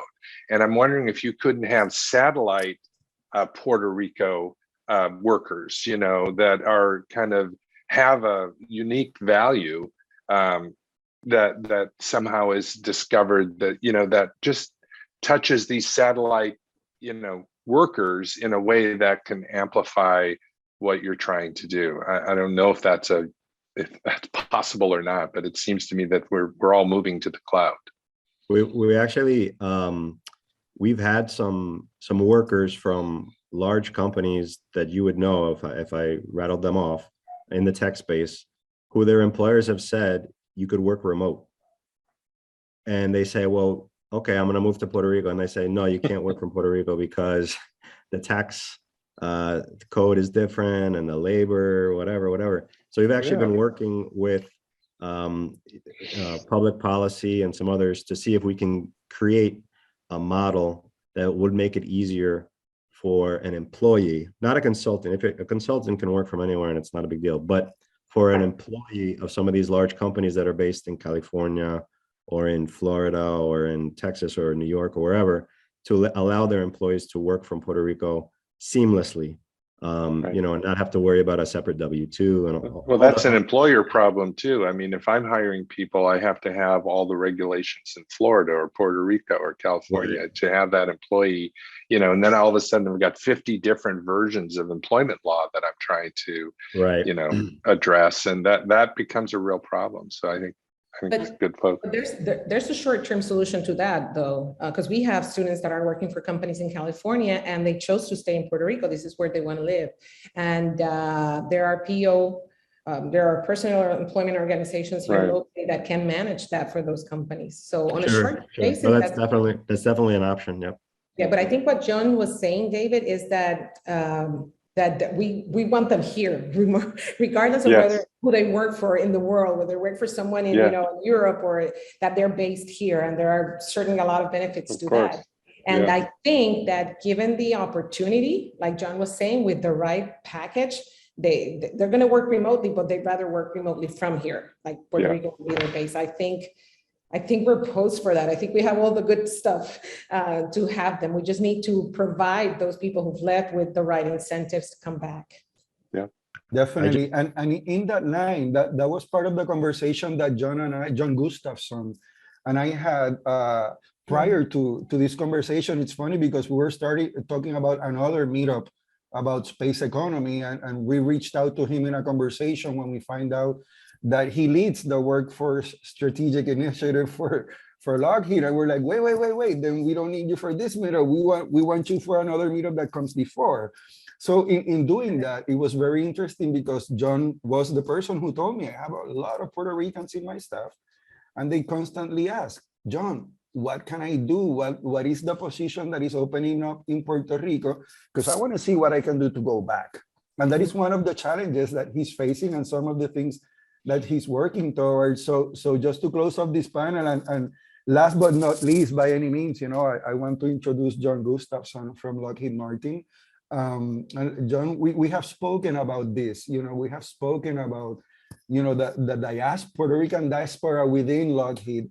So I would love for you to speak a little bit more to that effect, but also to touch upon the strategic alliance that you have with Holberton, because as the panel has spoken, we do believe that there has to be a new mix between the traditional and the non-traditional academic experience, so that we make sure that we can fill the pipeline quickly, without losing touch or sight of the importance of long-term investment in education, because that is what also leads to improved research and development activities. So in that context, John, what comment could you make? Well, thank you, Ernesto. Thank you, everyone.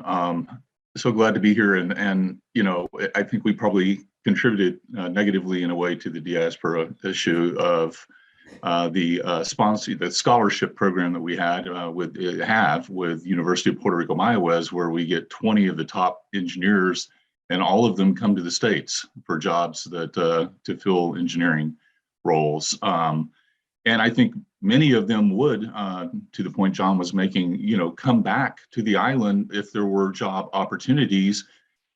And they wouldn't expect necessarily to get the exact same pay rate, but they could get a better paying rate in Puerto Rico, and have a great, and maybe even in some cases have a better quality of living, not only the pay from the pay perspective, but being in their native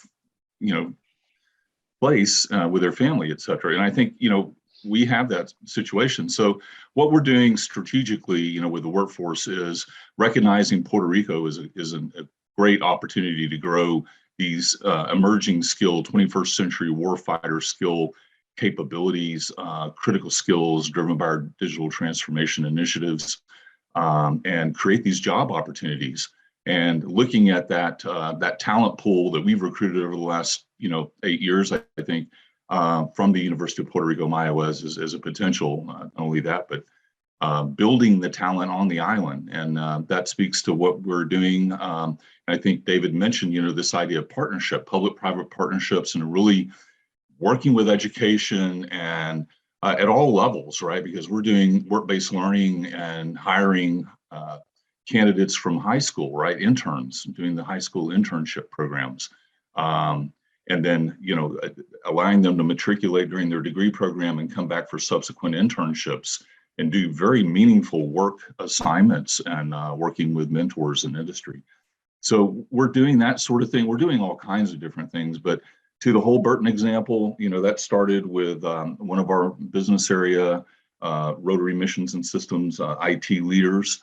They identified Holberton, New Haven, Connecticut, as a school that could fill talent pipelines in software engineering, full stack engineering, software development. And we recognize that those roles for entry level don't require a 4-year degree, that we could get the certification program going. And that's what we did. So we registered a software technician apprenticeship program through the Department of Labor. We put a job code in for software technician level. So this took a lot to get the leaders to really get their minds around this, because our recruiting approaches have been traditionally have been focused at the 4-year university and degree level. So we put an MOU in place with the Holberton, New Haven, Connecticut. We had it's kind of a pilot with 3 software technician pre-apprentices that went through that program. We had a competency-based model and mapped the related instruction, the RTI, to those competencies.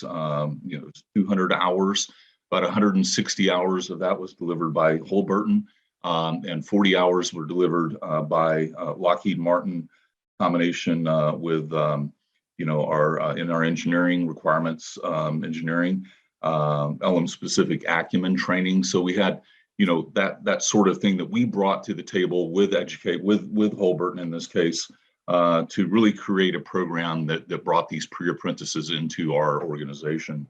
As we transition that now to Puerto Rico, and we're in the middle right now of looking at the candidates that are coming out. Mercy knows that we're looking to hire, interview and hire those folks. So this has been scaled to Puerto Rico, San Juan, and again, expected to expand beyond what we're currently doing. We're really looking forward to that. I'll pause there for questions. Quick question, John. In terms of timelines, how long did it take you to design and plan this endeavor? And what has been the time frame for both the capacity building or the skills development experience coupled with the mentoring and the other soft skill, walking through with it with your staff? Well, I think it's been accelerated, I can tell you that, quite significantly because of the fact that we did that work in Holberton in Connecticut. So we were able to really learn a lot from that pilot and be able to make that more efficient, effective as we scaled. So I would say, we were in that maybe 3-4 months really in terms of the planning to really get it going. And Mercy and her team have been outstanding partners in that regard. So we were able to put it in very, very quickly, I would say, Ernesto, to your point. I'm asking because I wonder if business leaders in Puerto Rico have a sense, of the effort, the level of effort that this kind of endeavor requires from the business leadership, but also in its driving down to management. Because I think that personally, maybe I see maybe that as a challenge, in getting people into the mindset. I guess that we're always caught between the important and the urgent. And there's so many other priorities in business. And then we complain about not having the stuff. But then how do we separate the time to go and dive into those kind of strategic projects?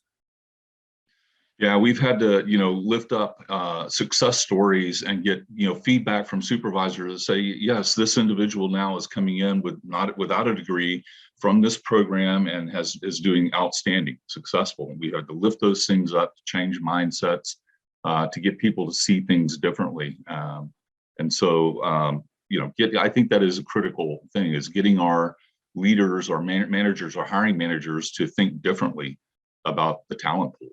And we have to continue to work on that. We have a long way to go, but we're making a lot of progress. Excellent. Do we have any reaction from the panel or the audience to John's comment? I think these types of partnerships with alternative programs like Holberton and like some of the programs that the trust offers, where it's a direct pipeline from private sector workforce to these educational partnerships. I think this is the future. It's more flexible. Obviously 4-year degrees are not going away. That's always going to be there on the table. But I think this is really the future because of what some of the other panelists have mentioned today. Everybody today is a free agent. It's not like in the old days where you got a job when you're 20 and you worked until you're 50 and you got a watch and they told you go fishing now. It's not like that anymore. Now it's everybody is basically an entrepreneur for themselves and has to constantly learn, constantly be on the lookout for what their chosen industry is doing. David mentioned not necessarily working for a company, but working within an industry and being part of that network as being almost more important than who your specific employer is at any one time. So I think, as that becomes the reality for the workforce of the current day and into the future, these more flexible educational programs are going to become more and more, more and more relevant. I think, John, you were talking to industry, and the idea of industry-led consortium, where you're bringing together even competitors, and this is another mindset change. And it's like, let's work collaboratively. We call it co-opetition with our competitors, right? To raise the bar of future workforce. Because when you think about all the resources that we're spending in talent attraction and development and all that, if we could align that, our philanthropic spends, our STEM outreach, and all those sorts of things, if we really align it around our critical skill needs for industry, we could swing a huge bat, and come together and build a sustainable model, scalable, sustainable approach for talent pipeline. So when one employer may be laying off or not hiring, another one may within an industry and can benefit from that. We can all benefit from that collectively. And that's where associations like ISACA come into play, because they network those professions. And, the more we can collaborate, the better outcomes for everybody, lift all boats. And you are transversal to a lot of industries as well, because it's needed in so many other areas. So, I mean, this panel has been great. It's been a luxury panel. So I really, really appreciate your thoughts and comments and your insights about this. I think that, John Bosek's comment is an excellent segue into our next section. I really appreciate Bettina's participation. I appreciate John and David, who had to wake up really early because he's like 3 time zones away. So we really appreciate all of your presence here. I think that it speaks to the importance of this subject, and I think it speaks to the importance of it moving forward. This will definitely not be the first meetup related to workforce development. There's a lot to dive into, so we can keep on growing that. So having said that, thank you so much for your participation. We hope to talk to you soon. Thank you so much. Gracias. Have a great day, guys. And then moving on, I would like to basically go into our next section, which is the interactive showcase presentation. And this, as I said before, is where we demonstrate that we have an active court in the play in the island as it relates to workforce development. We've been wanting to highlight the importance of non-traditional skills development outfits, but we also acknowledge the importance of traditional university settings to build skills and develop our talent. Having said that, we also think that it's really important to engage in early exposure to make sure that, as it was said during the panel, we capture our best and brightest at the earliest possible age and then put them on the right tracks so that they can have a more focused development. So to that end, I would love to, I see Mercy, so I would love to welcome Mercy Diaz, Executive Director of Holberton School. Mercy, can you give us 5 minutes and tell us what is Holberton all about and how do you see yourself being successful in the future? Absolutely. Hello, everybody. And you might have heard Holberton throughout today's presentations and panels and discussions. And some of you might probably wondering what is that? What do they do? Well, Holberton is a school that was developed by programmers and for programmers. We prepare students, incoming students, to become software engineers in under 2 years. So up to there, it sounds very typical, like a regular school, university, 2-year college. But we're not that. We're certainly not that. We're very different because of our methodology, because of the accessibility of our program and in our curriculum as well. And I wanted to touch on those points today. The first thing is that our methodology, it's very different from a traditional school. We don't have professors. We don't have classrooms. It's a collaborative learning environment, 100%. Students learn by doing. Our curriculum is 100% project-based learning. We emphasize that we need to learn from others and with others. So the collaborative aspect is present throughout the entire curriculum. And the most important thing, at least to me, is that we teach our students to learn how to learn. We provide a framework. And if you meet any of our students, you'll hear that word used a lot. What's the framework? Because when I'm faced with a new challenge, with a new technology, a new programming language, how do I learn that? How do I pick that up? And we've had the experience in the past that some of our graduates have gone into a technical interview with a company and they are given a particular language that they are not familiar with. No school can teach everything, right? But they have told the prospective employers, give me 2 weeks and interview me again, and I can show you what I do. So that makes us very, very proud. we are also very different because we like to think coding is for everybody. And we try to remove the barriers, the access barriers to education. So our school allows anyone, there is no age limit, that has a high school degree and has a basic understanding of English, because our curriculum is in English, to apply to a school. All they need to do is go through our application process, which is online, has no cost whatsoever.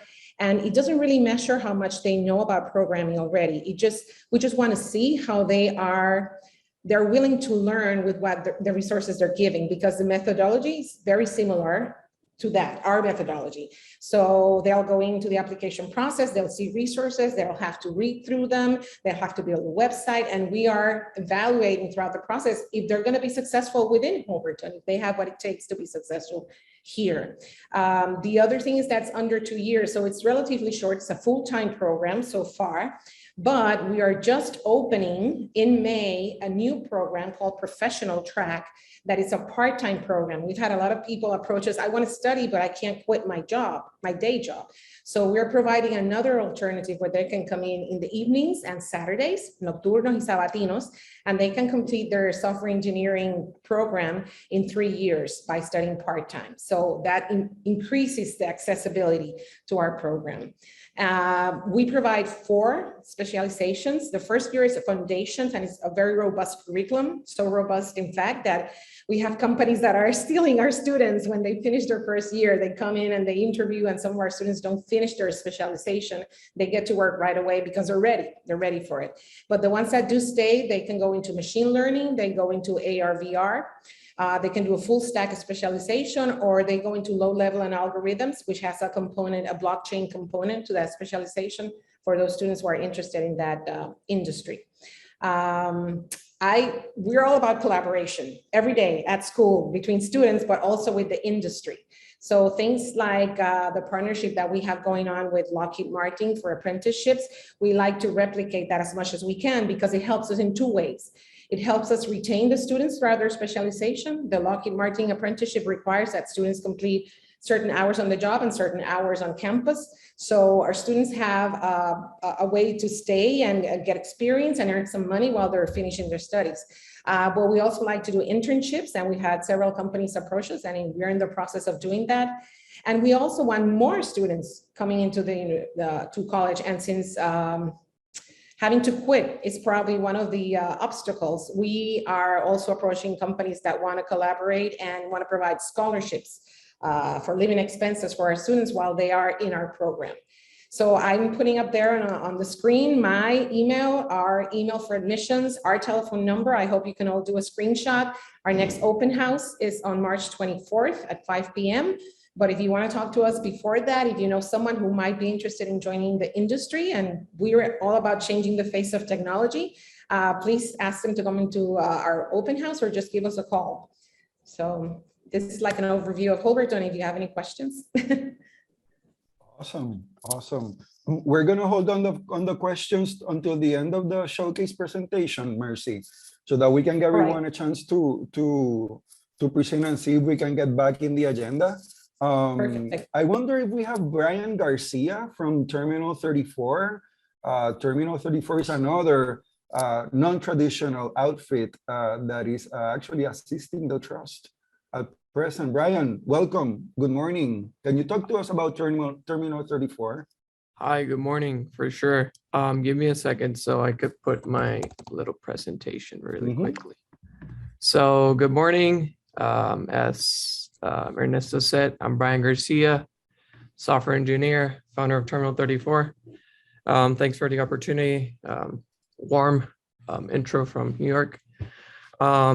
So how Terminal 34 came by, we first saw the need in disruptive technologies in Puerto Rico. We knocked the door in a lot of companies and asked them what we're looking for, right?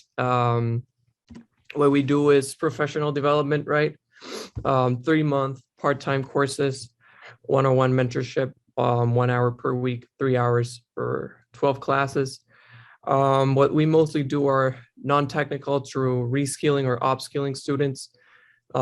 Students could be from high school. We have students from high school, parents want to pay to see if they really want to pursue a software engineering career, or mid-career changers, lawyers, engineers, business owners that want to talk with that coding language with their employees, want to know how to talk that jargon, and that's what we do. So currently we offer, let's say these are our 6 most popular courses, right?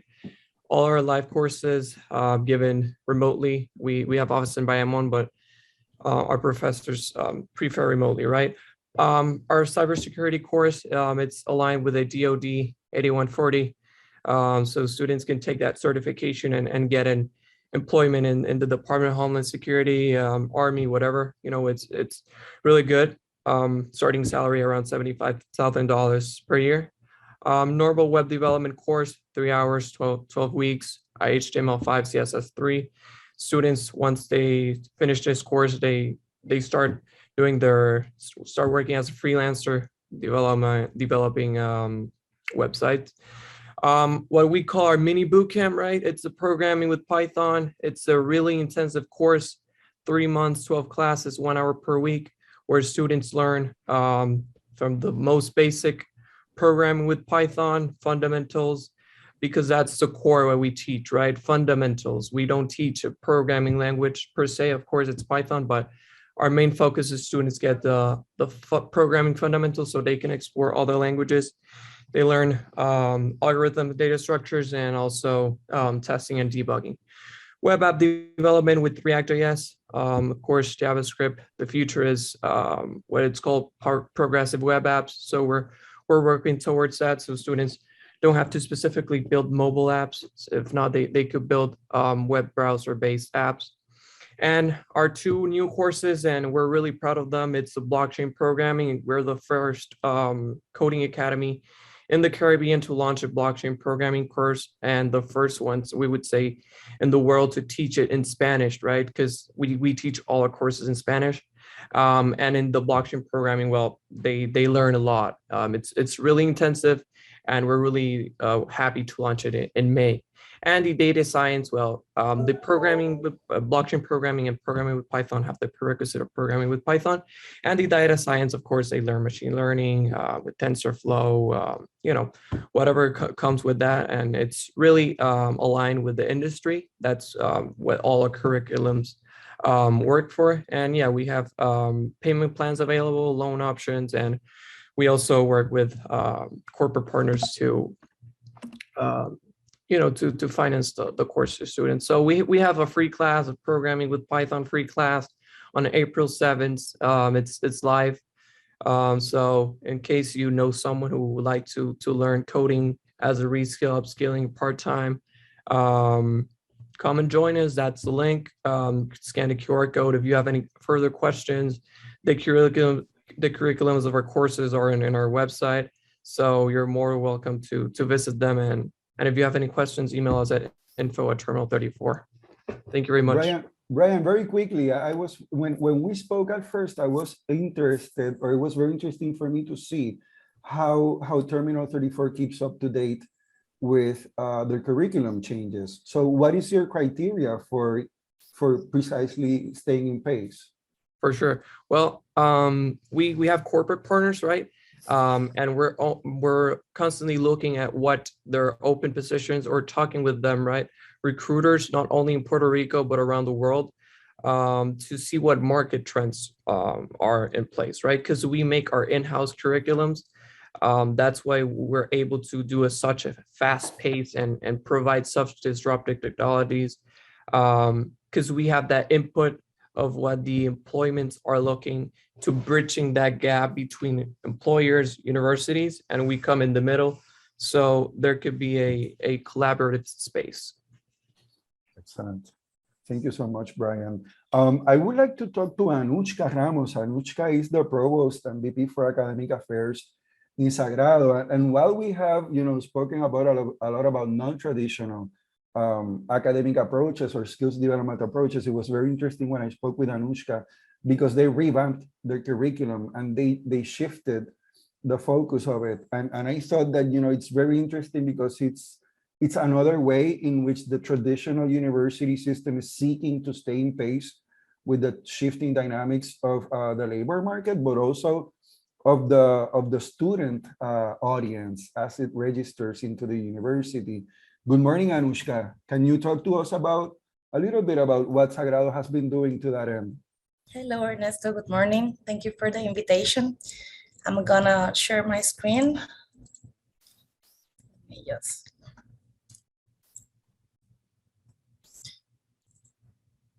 Podemos hacerlo en español. Yo es que me quedo a veces en un solo idioma, pero we can do it in Spanish. We have simultaneous interpretation, Anushka. So if you want to do it in Spanish, okay. Well, Sagrado es el proyecto educativo de Puerto Rico. Sagrado is the longest standing educational project in Puerto Rico since it was established in 18. Y desde que nos establecimos, hemos estado desarrollando un proyecto atado a una misión muy específica, muy precisa, que es preparar personas para participar activamente en la construcción de una sociedad más auténticamente cristiana, pero sobre todo más en la justicia y en la solidaridad. Después del paso del huracán María en 2017, nos dimos a la tarea de preguntarnos si siempre hemos estado respondiendo a los desafíos que ha enfrentado el país, cómo respondemos a este desafío que viene después de muchos otros y que seguro va a ser el principio de otros tantos más. Y la respuesta de nuestro grupo académico en ese momento fue enfrentar el desafío haciendo lo que mejor sabíamos hacer, que era establecer y desarrollar un currículo actualizado, enfocado en nuestras fortalezas como institución y asumiendo un ritmo de trabajo que no es propio de las universidades, pero un ritmo de trabajo acelerado para mantenernos al día en relación con la industria, en relación con las necesidades que traen cada disciplina, cada profesión, y los desafíos múltiples del país, que es nuestro eje principal. Así que definimos un currículo académico que se lanzó en agosto 2020, que se resume en aprender haciendo colaborativamente y con impacto. Aprender haciendo es sinónimo para nosotros de adoptar una metodología de aprendizaje activo, que es una de las mejores cosas que sabemos hacer en Sagrado. Por 20 años hemos estado certificados para la educación de resolución de problemas y vinculación comunitaria. Nuestro Fab Lab y nuestro Centro de Innovación Colaborativa por los últimos años ha sido un espacio de creación y de innovación para la comunidad externa, pero también para nuestros estudiantes. El proyecto de nuestro barrio que nos enlaza con la comunidad santurcina de la cual somos parte, entre otros muchos ejemplos, es muestra de cómo preferimos desde hace mucho tiempo ya, y ya lo nombramos por diseño en nuestro nuevo currículo, el aprendizaje activo. Colaborativamente y con impacto, porque dado al principio de nuestra misión, nuestra expectativa es que todo estudiante que pase por Sagrado a nivel subgraduado o graduado pueda saberse parte de una comunidad que le va a acompañar a lo largo de su trayectoria universitaria, pero también una vez salga de la universidad. Y el impacto es el impacto social que perseguimos a través de nuestra misión y que se operacionaliza a través de distintas instancias. Este currículo se resume en 4 líneas de acción principales de enseñanza. Somos la escuela o tenemos la escuela de comunicación tal vez de mayor resonancia y más importante del país, así que el eje de comunicación es una de nuestras fortalezas y es una de las líneas de acción de nuestro currículo. Así también el eje de cuidado, y nos encontramos desarrollando una escuela de salud y ciencias que aglutine distintas disciplinas vinculadas al cuidado y al bienestar integral. El eje de la creación, Sagrado fue la casa del primer teatro universitario de un programa de artes visuales fundado por nuestra artista Mirna Báez, así que el área de creación está en nuestro ADN como institución y recientemente lanzamos la Escuela de Artes, Diseño e Industrias Creativas que persigue darle fortaleza a la creación artística de modos sustentables y de modos innovadores, siempre atados al eje social. Y por último, el eje de innovación, que está a lo largo de nuestro currículo transversalmente, pero hemos definido que es una línea de acción no solo para preparar estudiantes, sino una línea de acción para la manera en que queremos operar en nuestra universidad. a un ritmo acelerado, con rigurosidad crítica, pero asegurándonos de estar al día con lo que hay que estar al día. Y eso pues es toda una revolución en el pensamiento universitario y en cómo hacemos aproximaciones a distintos fenómenos y distintas necesidades de formación. Hemos definido 5 competencias base y esto va atado a lo que mencionaban hace un rato de esas soft skills que son las no negociables para nosotros. El área de innovación y emprendimiento, todos nuestros estudiantes tienen que pasar por una serie de cursos de emprendimiento y de innovación independientemente de lo que vayan a estudiar. Y ya en breve les comento un poco más de eso. El área de comunicación para nosotros integra no tan solo la expresión oral y escrita, sino la comunicación digital, y nos estamos moviendo para asegurarnos que hay unas competencias básicas de literacia digital que estén integradas en nuestro currículo para todo el estudiantado. Pensamiento crítico, investigación. Nuestros estudiantes van a salir de Sagrado con 9 créditos en el área de investigación y con un proyecto de investigación implementado, sea desde los ejes cualitativos o cuantitativos, independientemente de cuál sea la disciplina o concentración de estudio. Y por último, la competencia de sentido ético y justicia social, muy propia, ¿no?, de nuestra misión.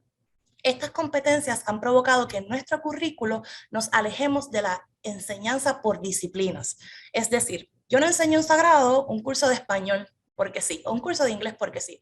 Enseño cursos de comunicación y hacemos aproximaciones inter y transdisciplinarias para asegurarnos que desde múltiples miradas el estudiante se puede aproximar al dominio de una competencia. Un dominio que sea medible y que tiene unos parámetros y unas expectativas claras de cuál debe ser según el año de estudio del estudiante. Al graduarse del Sagrado, el estudiante se va a llevar una competencia que va a poder mostrar a su patrono o a su inversionista en su proyecto, queremos pensar, ¿verdad?, en esas otras dimensiones, de cómo domina esas distintas competencias a través de un documento oficial de la institución, como tantos otros que también se va a llevar para validar. Además, en este nuevo currículo que lanzamos en agosto 2020, todo nuestro estudiantado atraviesa por un componente de emprendimiento. Y emprendimiento lo definimos en Sagrado no como un sinónimo de empresarismo, sino como una acción social de búsqueda sustentable de soluciones, ya sea a partir de la ética individual o de la ética colectiva y de trabajo en grupo. Tenemos una metodología que se basa en 4 fases: ideación, validación, desarrollo y ejecución. Y todos nuestros estudiantes, desde su primer año de universidad a nivel de bachillerato hasta su 4º año, va desarrollando estas distintas etapas hasta culminar con un proyecto de emprendimiento definido. Esto implica que en el primer año nuestros estudiantes están ideando, con el apoyo del Centro de Innovación Colaborativa, cuál va a ser su proyecto o su área de gestión. Tienen que hacer shadowing, tienen que trabajar con stakeholders de esas áreas que han definido y tienen que hacer todo un desarrollo y validación hasta llegar a la ejecución. Por lo tanto, el paso es acelerado, ese paso de integración con la industria y con sectores profesionales que antes teníamos de alguna manera nexos con ellos, pero no por diseño. Así que nuestro currículo propone por diseño esa relación y esa autonomía y autogestión del estudiante para salir a relacionarse y no esperar a su 4º año, sino hacerlo desde el primer año. Por último, les comento que hay otras iniciativas de nuestro currículo que nos permiten mantenernos con ese ritmo que entendemos necesario, debemos adoptar las universidades, y es la relación de Sagrado con las industrias a través de distintas instancias.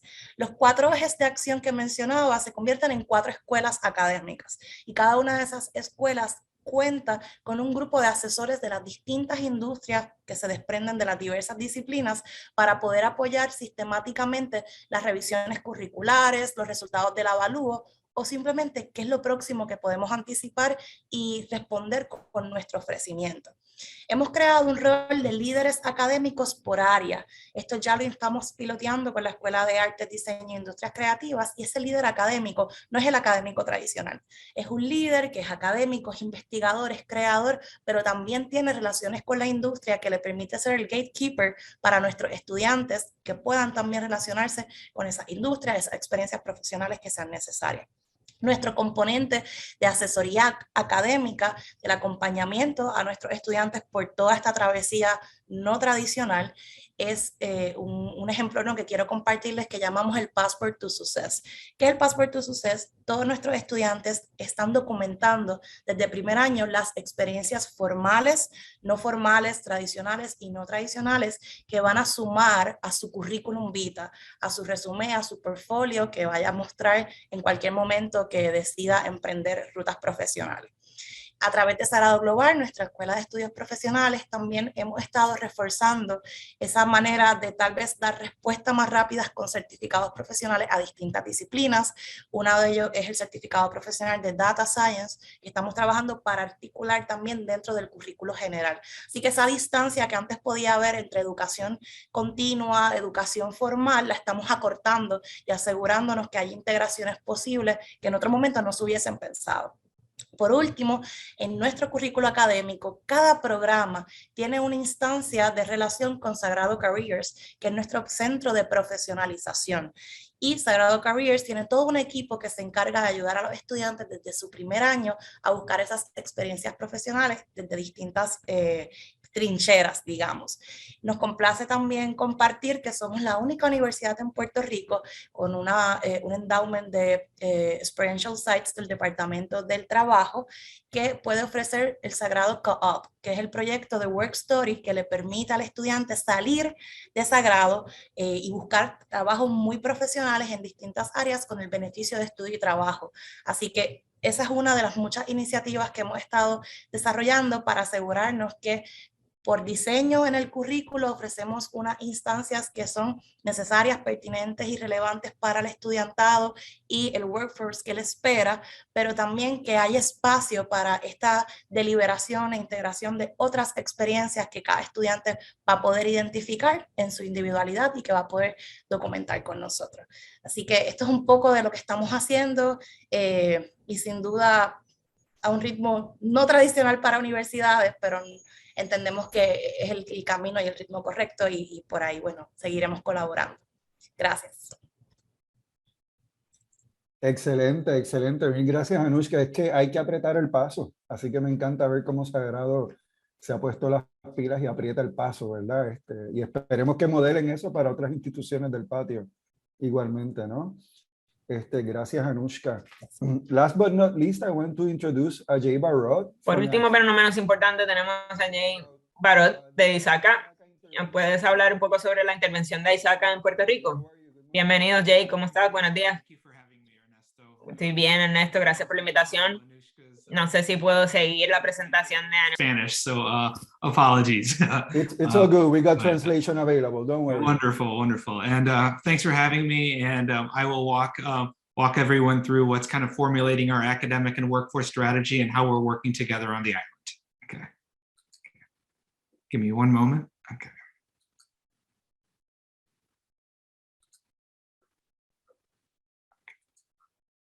Do you all see my screen? Okay. Yep.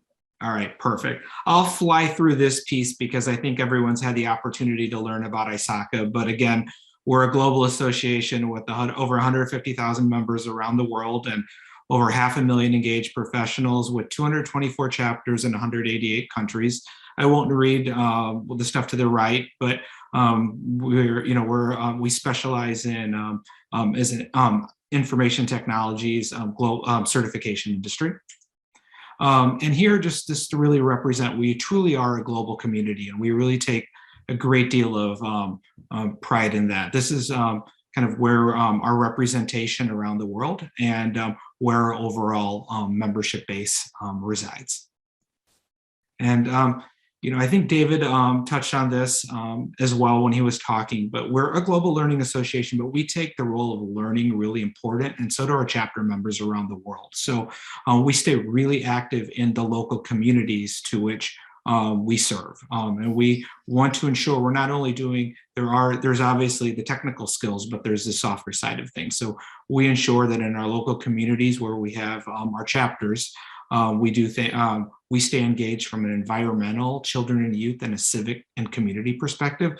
So, and because we feel like, obviously our job is to prepare the next generation of learners to be workforce ready, but there are things that go beyond just technical skills and to ensure you're doing your part to help your respective communities. And the next slide. This aligns to what I was talking about earlier. We have also a separate foundation, which is actually aligned very closely to ISACA, or aligned directly to it. And it's a foundation that used to be called She Leads Tech, and we have rebranded it to One in Tech. And its mission is to build a healthy digital world that is safe, secure, and accessible for all. Focused on the next generation of learner, diversity, and closing the digital divide. And the work that I do in my role, I work closely looking after our academic and workforce development initiative, work closely because we do custom projects in the communities we work in. So sometimes the projects that we work in allow us to bring our One in Tech Foundation. So I partner with them on strategies or models we're building. These are what we call our core certifications in the industry, or we call them our Fab 5 or Fab 7. And this is more just an overview of where they sit from an IT rank perspective, from an income perspective for those that attain ISACA certifications. But more importantly, I kind of want to talk about why we're here today and what we're doing within the academic and workforce space. Because as an association, we are really well entrenched in those core 5 or 7 certifications that I just talked about.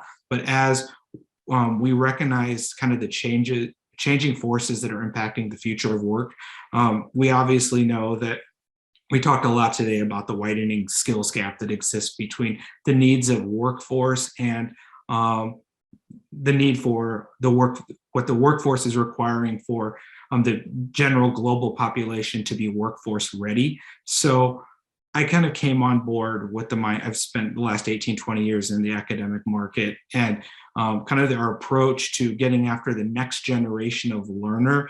It's to ensure that we as an association are continuously innovating and establishing new models of learning that address the needs of today's workforce and future employers, and really preparing them to be preparing the next generation of digital trust professionals. So how we do that, we focus on social impact initiatives around upskilling and reskilling. We're working with community colleges here in the US and higher education institutions around the world. For example, we're working with city colleges here in Chicago on a large reskilling initiative across the city. We work with corporations who might be looking to develop a pipeline of talent for workforce professionals. We work with workforce development agencies, and we work with tech companies and publishing houses as well to potentially develop custom programs. But I think more importantly to anything, it's when we go about doing things, no one entity is going to solve this problem. So what I liked about the conversation today, it's really everyone coming together to help solve this problem. And we feel it's incumbent on our part to do our part. But one thing that we really look for when we're going after, when we're working in this space, is making sure we do initiatives that stay true to our mission, and working with foundations or corporations that share in our vision, and really just closing the digital divide and doing our part to ensure learners and communities have the skills to be workforce ready. Because even though we're a global association, we recognize that all this happens at the community and the local level.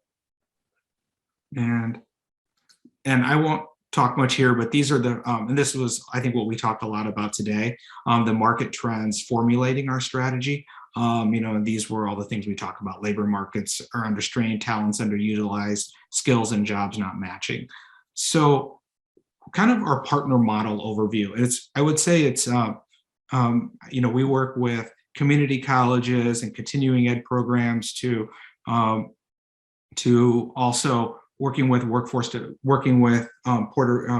Rico Research and Science and Technology Trust to build models that work for our various partner network. So one of the models that I thought would share, and this is how we're working with Puerto Rico today, is we work with we directly or through our partners or a workforce development agency work to develop a channel network of students or those that are in their communities who are looking to reskill and upskill. ISACA's role is to train and certify those individuals with knowledge-based and performance-based skills to ensure they're workforce ready in domains as IT, cybersecurity, and emerging technologies. we also, which we touched on today, we provide mentorship and build soft skills into our programs. So as I alluded to earlier with what the work we're doing with City College of Chicago, we're training or put together a certification program in foundational emerging technologies and IT. But in our discussions with the city, we recognize the need to embed soft skills. So we embedded soft skills. And we, from a mentorship perspective, depending upon the needs of our partners, we leverage our 180,000 members across the globe, and then those that are in our local communities to serve as mentors to students who could provide them real world advice around career and career guidance. So we have the ability to build that into our programs. And then ISACA and our community partner provide those that actually go through our program. We market those individuals to corporations, or our workforce development partner directly has relationships with corporations, because what we feel is what's really important is the efficacy of the model behind it. It's not just having a learner obtain a certification or a certificate, it's ensuring that they're employable. So our relations with our channel partners or through ISACA directly, we want to make sure we're doing our part and we're building a model for those individuals who go to our programs actually have an opportunity to secure jobs. And these are the discussions that we're having with Jorge and the team at Puerto Rico Research and Science and Technology Trust, as we most recently launched our pilot beta cohort of students in emerging technologies. As we move forward, the genesis of the model that we envision is what I'm sharing here to the right, is those students that go through our programs, we're able to establish relationships with employers on the island who would be interested in hiring those students who go through this program. And so this is kind of it in a nutshell. We did talk about our certifications, which everything we build is performance-based and knowledge-based, and happy to provide more information. But we've developed 2 sets of stackable certificates that lead to certification. One is in emerging technologies, AI, blockchain, cloud fundamentals, and IoT. And the other one is in foundational IT, computing fundamentals, network and infrastructure, cybersecurity, software development, and data sciences. These are all designed to be built with, as long as someone has the ability to turn on a computer and pretty much is at the level of an 11th or 12th grade education, can go through these courses. And we develop everything with these stackable certificates that lead to certification to ensure that someone to be workforce ready to perform various tasks. So this is what we've developed, and these are the courses that we're working with Puerto Rico Research Science Technology Trust to take to market. So I hope that provided an overview, and I'm happy to answer any questions that folks might have. Okay. Thank you very much, Ajay. Is there any question from the audience? We have 1 minute, and then we're moving on to the next panel.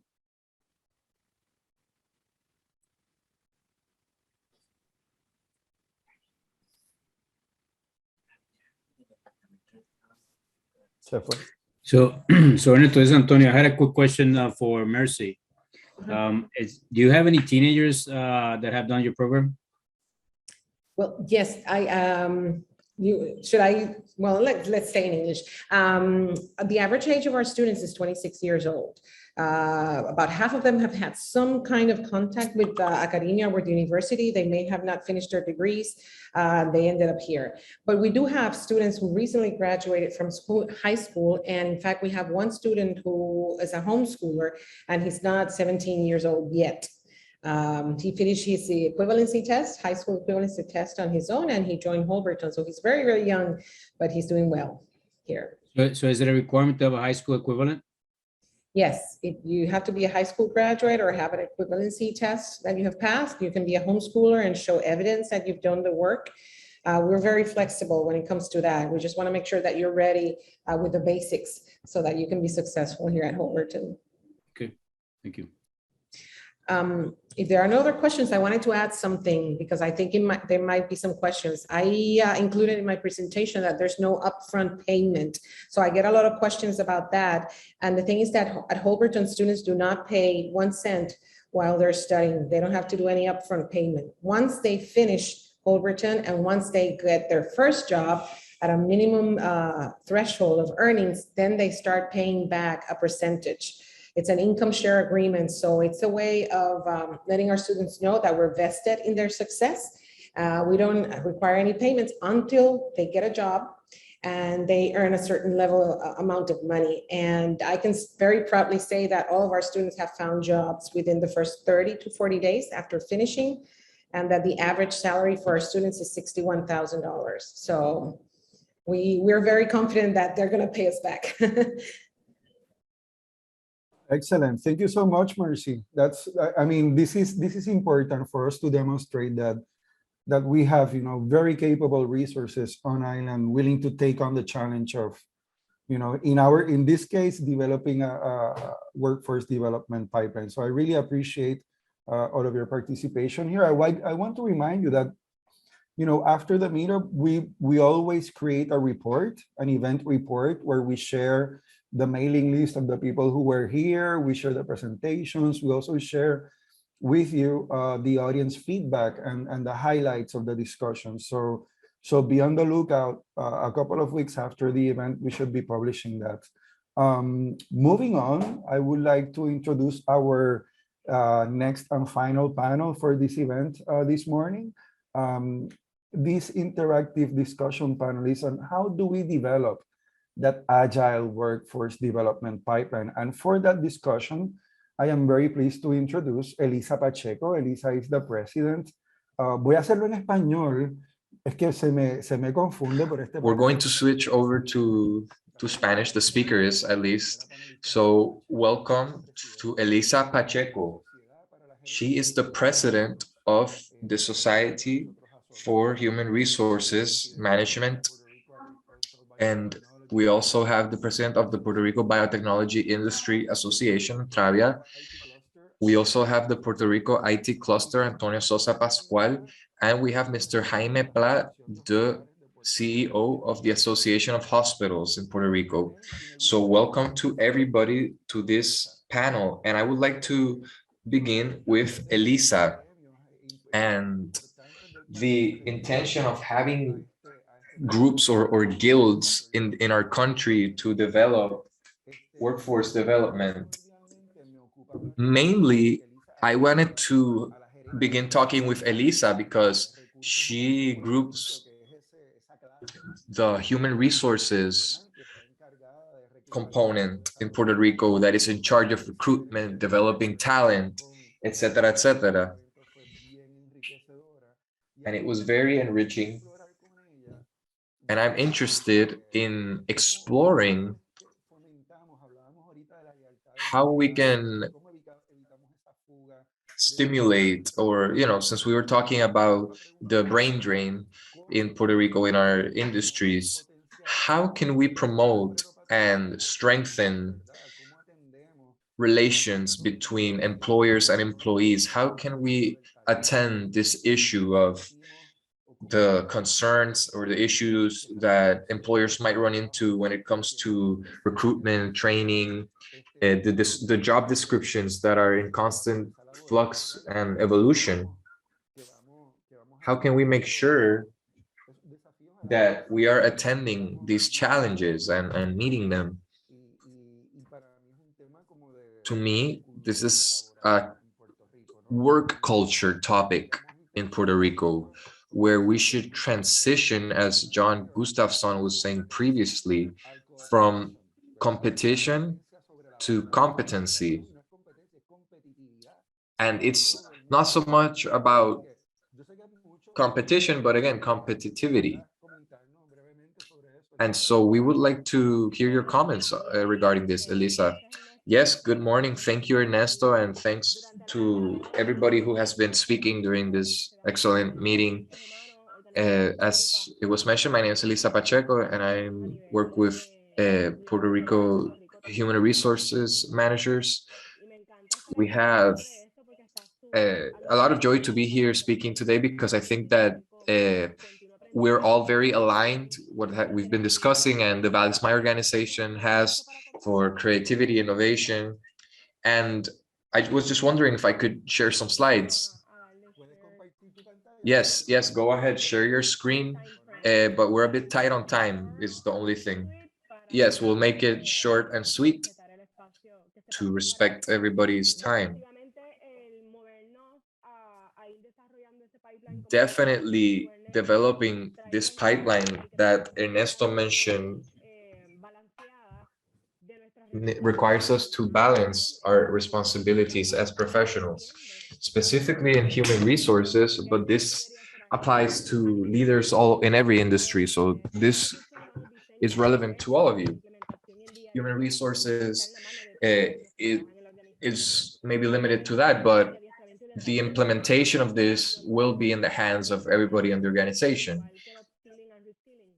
We have upskilling and reskilling, career path and succession planning, talent acquisition, with the goal on skills that will be necessary, maybe not now, but if we're always focusing 3 to 5 years to the future to start developing, not just people that are going to be needed now, but for the next years as well, and definitely retention strategies.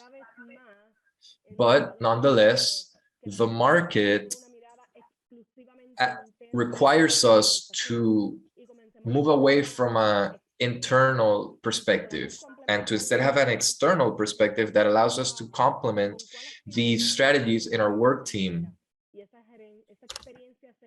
And this experience is generated from the moment the person is looking for information about us. And what do we generate in the organization that we work for, how this process flows, and how during the interview process we can communicate what we work on, how we're going to develop the person, and what the futures are for the plan. This is communication that should be established and maintained constantly, as well as not leaving anything to chance. On the other hand, this requires a continuous investment in our workforce and assuring that they have the proper tools and the space for development that helps them reach the level that they need. This continuous investment can be challenging. Human resources is usually the budget source that is most taken from in moments of economic crisis.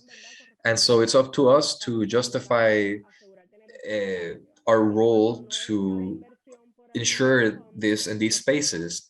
And if there isn't an investment for any reason, then we must look for other creative ways to achieve our goals. Also, it requires us to stop looking at only our business, the four walls of my business. We have to look outside at what our community is doing to develop education. How do I involve myself in education early? Or how do I generate powerful alliances today that can help me to develop the skills that I'll need in 5 or 10 years? We can't wait for those years to come and then say, wow, I should have started the process of acquiring this specialist before. In hindsight, when we discuss ideas to achieve the formation of this talent pipeline, it's very important to identify very clearly what are the industry needs and what are the needs that I have, develop them internally in my work team, and look for who can help me develop it. We need to embrace networking spaces to produce a culture of sharing. We should share benchmarks, best practices. I think that spaces like these help us have this culture be genuine and truly helpful for everybody, so that the industry or the market, the roles are truly available, being open to new option sources or a new pool. And I think this is important for human resources because maybe there isn't a bachelor's degree available for the person. And it is a sort of disruption to what organizations are typically used to. So it's up to us to help shift that paradigm, to help the new talent flow. We need to connect early with the talent. From a human resources perspective, how can we insert ourselves in universities and educational spaces? We need to go to schools and start to show what they can do in terms of work, what options they have in terms of potential careers.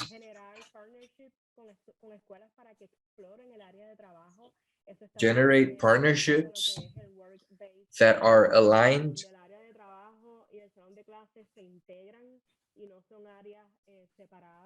These are integrated and not separate.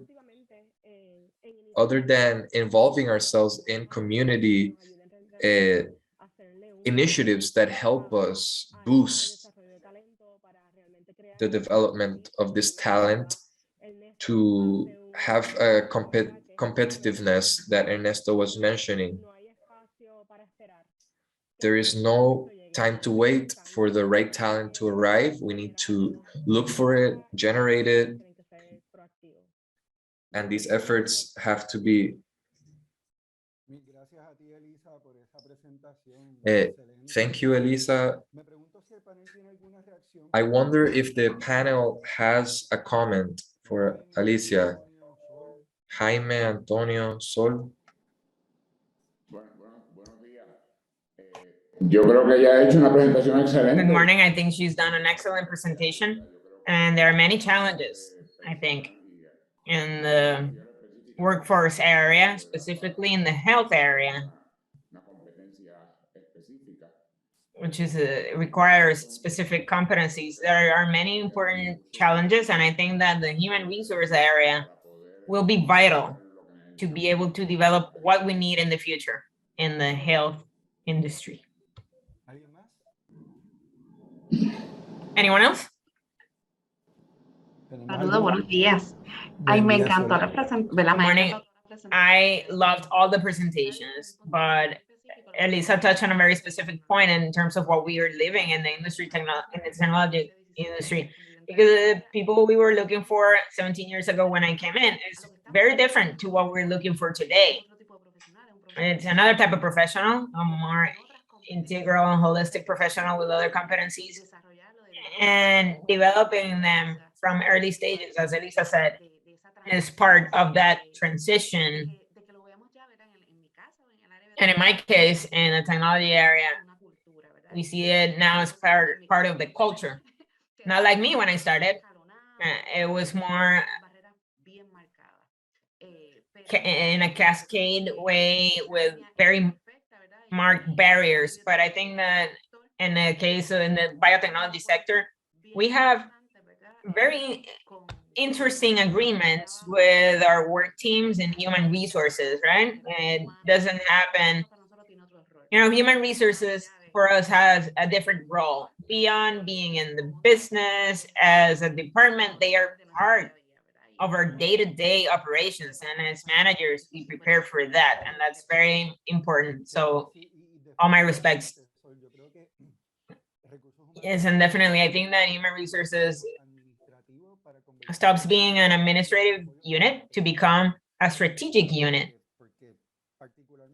because specifically for service organizations, it's that talent, it's those soft skills that we want to develop, right? So, great comment.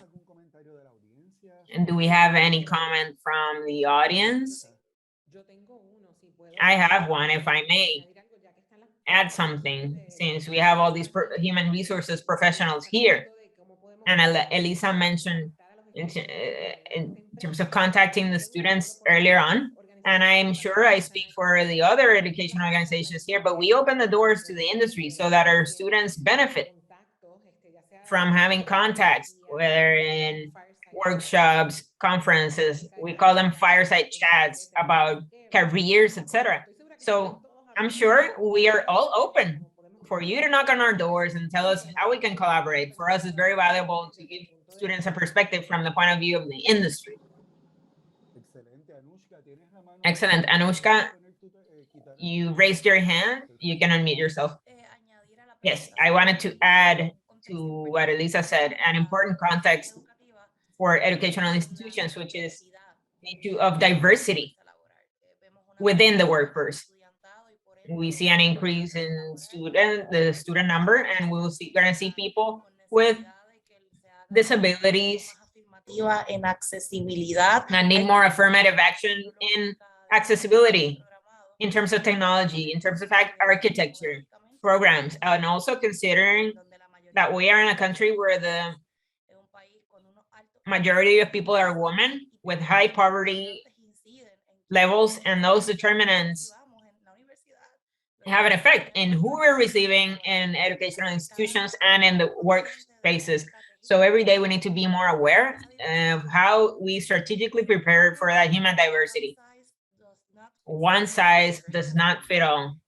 Es importante, ¿verdad? Añadir ese contexto que Elisa. It's important to add that context. From me and Sagrado's mission, it's important to highlight. Thankful for the sensibility, Anushka. Great comment. I would like to quickly go to Mr. Jaime Pla from the Hospital Associations. Jaime, we see how the issue of health has become very important for the country, especially during the pandemic times. So 2 important questions. One, where do you see the highest job demand in the health industry? And I would like to talk about the challenges in filling those positions and all that within the context. I think that your association recently developed and submitted to the governor a new plan for communications emergencies. So from that perspective, I would like to see how that new plan could have an effect on injecting new human resources to the workforce. What comments do you have on that? Okay. Bueno, muy buenos días a todos. Yo creo que... Well, good morning, everyone. I think that 5 minutes to talk about such complex situations in health is very few, so I might just do a quick overview over some of the issues that you mentioned. I want to highlight that, and I know that many of you know, but in Puerto Rico, we have 68 hospitals. We have a direct workforce of about 45,000 employees. But we want to, it goes up to close to 100,000.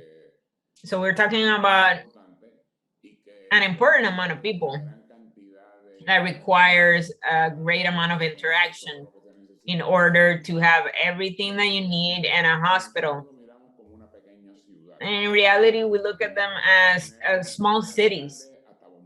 And it seems like we have mayors and firemen even, right? So it's really like a city, a complex city. We have close to 50 different professions or technical people who work within that small city.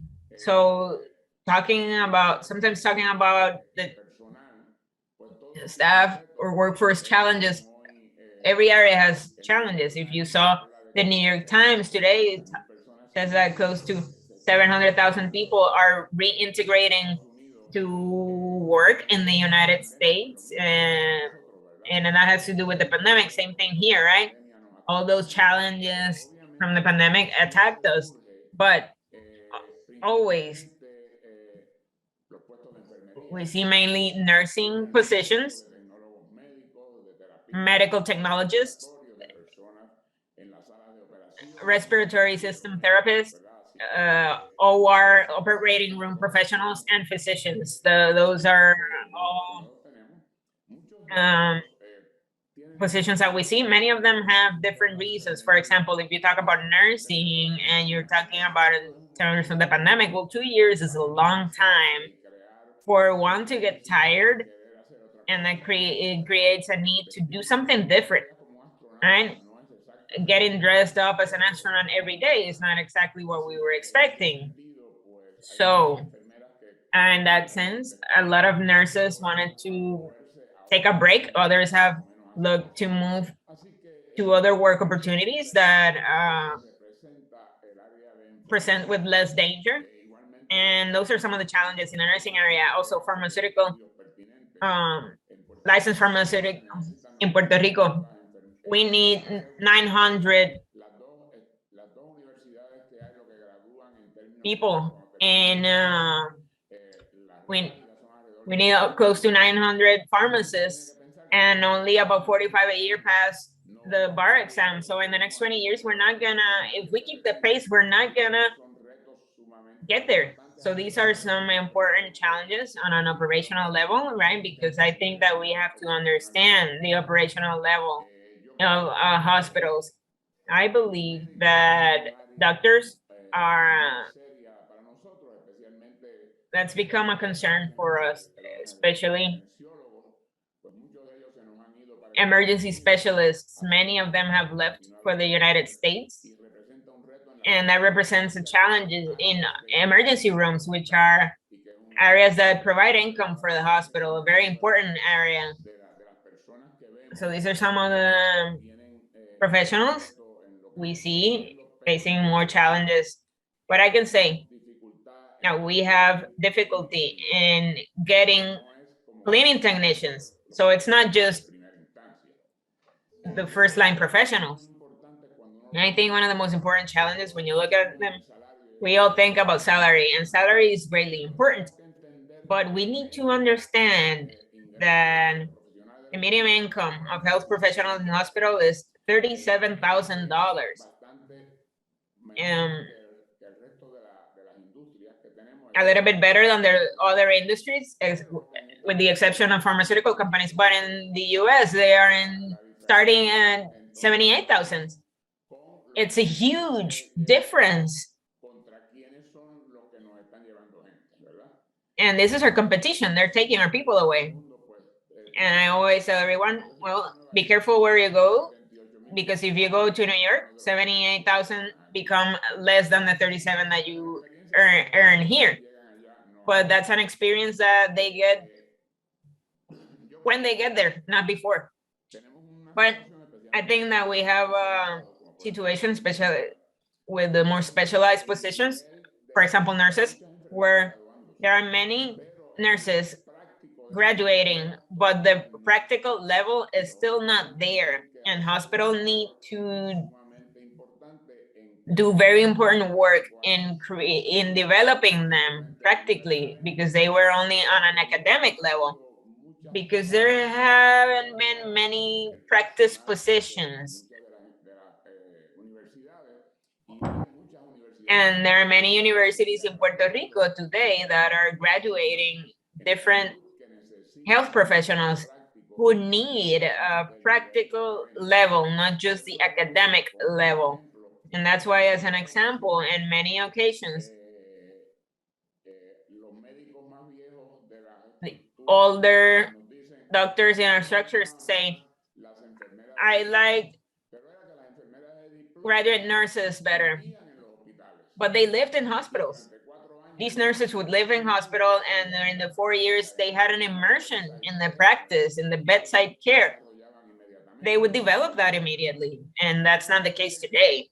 I have a project, and I'm in conversations with many universities and hospitals to create more practice centers, but I'm also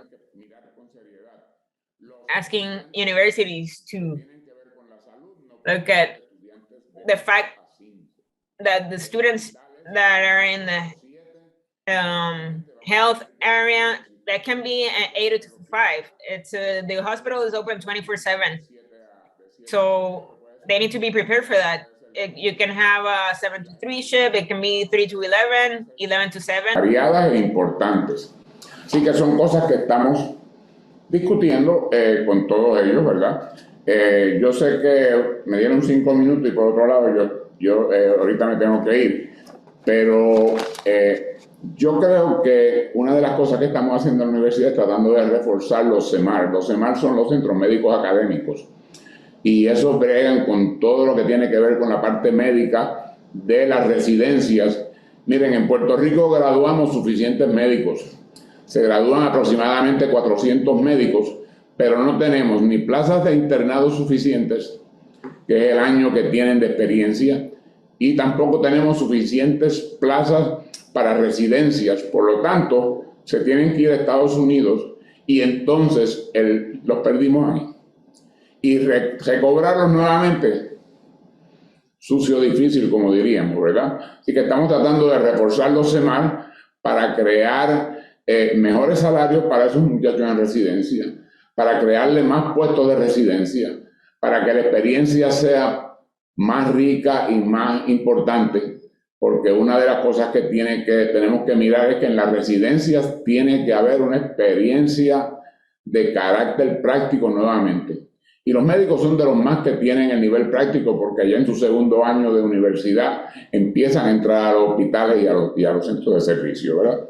La otra cosa que le puedo mencionar también es que en el nivel salarial la asociación está trabajando fuertemente, y usted mencionó ahorita una reunión con el gobernador, pero la reunión con el gobernador lo más importante era que se aumentaran los reembolsos a los profesionales y a los hospitales para poder pagar mejores salarios en el área que tenía que ver con Medicaid, y la asociación trabaja todo el tiempo en Washington para tratar de conseguir que los reembolsos federales, que son Medicare y Medicaid, que es donde está la mayor parte de los pacientes puertorriqueños recibiendo servicios, tengamos un mejor reembolso para poder a su vez tener un mejor reembolso para la parte salarial y obviamente la parte tecnológica y de diagnóstico y de tratamiento. En relación a lo que me preguntó, Puerto Rico no tiene un buen sistema de comunicaciones en tiempo de emergencia. Nosotros sabemos que cuando María, eso fue un desastre, ¿verdad? Y fue donde lo aprendimos de manera más difícil. Luego tuvimos los temblores y nos pasó lo mismo, pero hubo un fuego en una planta de energía y también se nos fue el sistema de comunicación. Y nosotros hemos desarrollado un grant que queremos obtener para desarrollar un sistema alterno de redes de comunicaciones en Puerto Rico, especialmente a nivel de emergencia. Es un programa de 76 millones de pesos.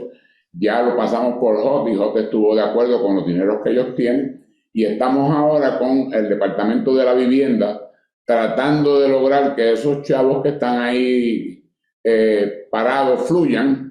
Eso nos va a dar la oportunidad de que haya un sistema de comunicaciones en Puerto Rico alterno, que no sea simplemente los KP4, ¿verdad? Nosotros buscamos el KP4 como un sistema, pero eso no es un sistema, eso son una serie de personas que nos ayudan. Pero el área de comunicación, de tecnología, porque la gente tiene que seguir comunicándose tecnológicamente, pues la tenemos. Quisiera seguir, pero como le digo, quizás podemos hacer otro programa donde tengamos más tiempo y podamos desarrollar con más eficiencia estos temas, pero los retos son muchos y las áreas de personal para nosotros son sumamente importantes, porque yo oí cuando entré hablando de muchas personas trabajando en remoto. Desgraciadamente en el hospital el 90% de las personas tienen que trabajar allí, no puede haber personas trabajando en remoto porque no nos ayudan a la parte más importante, que es atender al paciente. Exactamente. Así que ahí los dejo. Muchísimas gracias, don Jaime. La verdad es que aunque breve, fue muy atinado y muy puntual. Me satisface mucho ver cómo atienden el reto, ¿verdad?, de crear instancias de práctica e internado, porque lo hemos visto en otras industrias y me parece que ese es un eslabón faltante, ¿verdad?, entre la transición del estudiante desde la universidad a la fuerza laboral, ¿no? Que puedan aterrizar corriendo, como quien dice, ¿no? Sí. Así que agradezco mucho su intervención. Yo sé que usted tiene otro compromiso pendiente porque ya me lo notificaron, pero agradezco mucho su presencia No, y su pero comentario.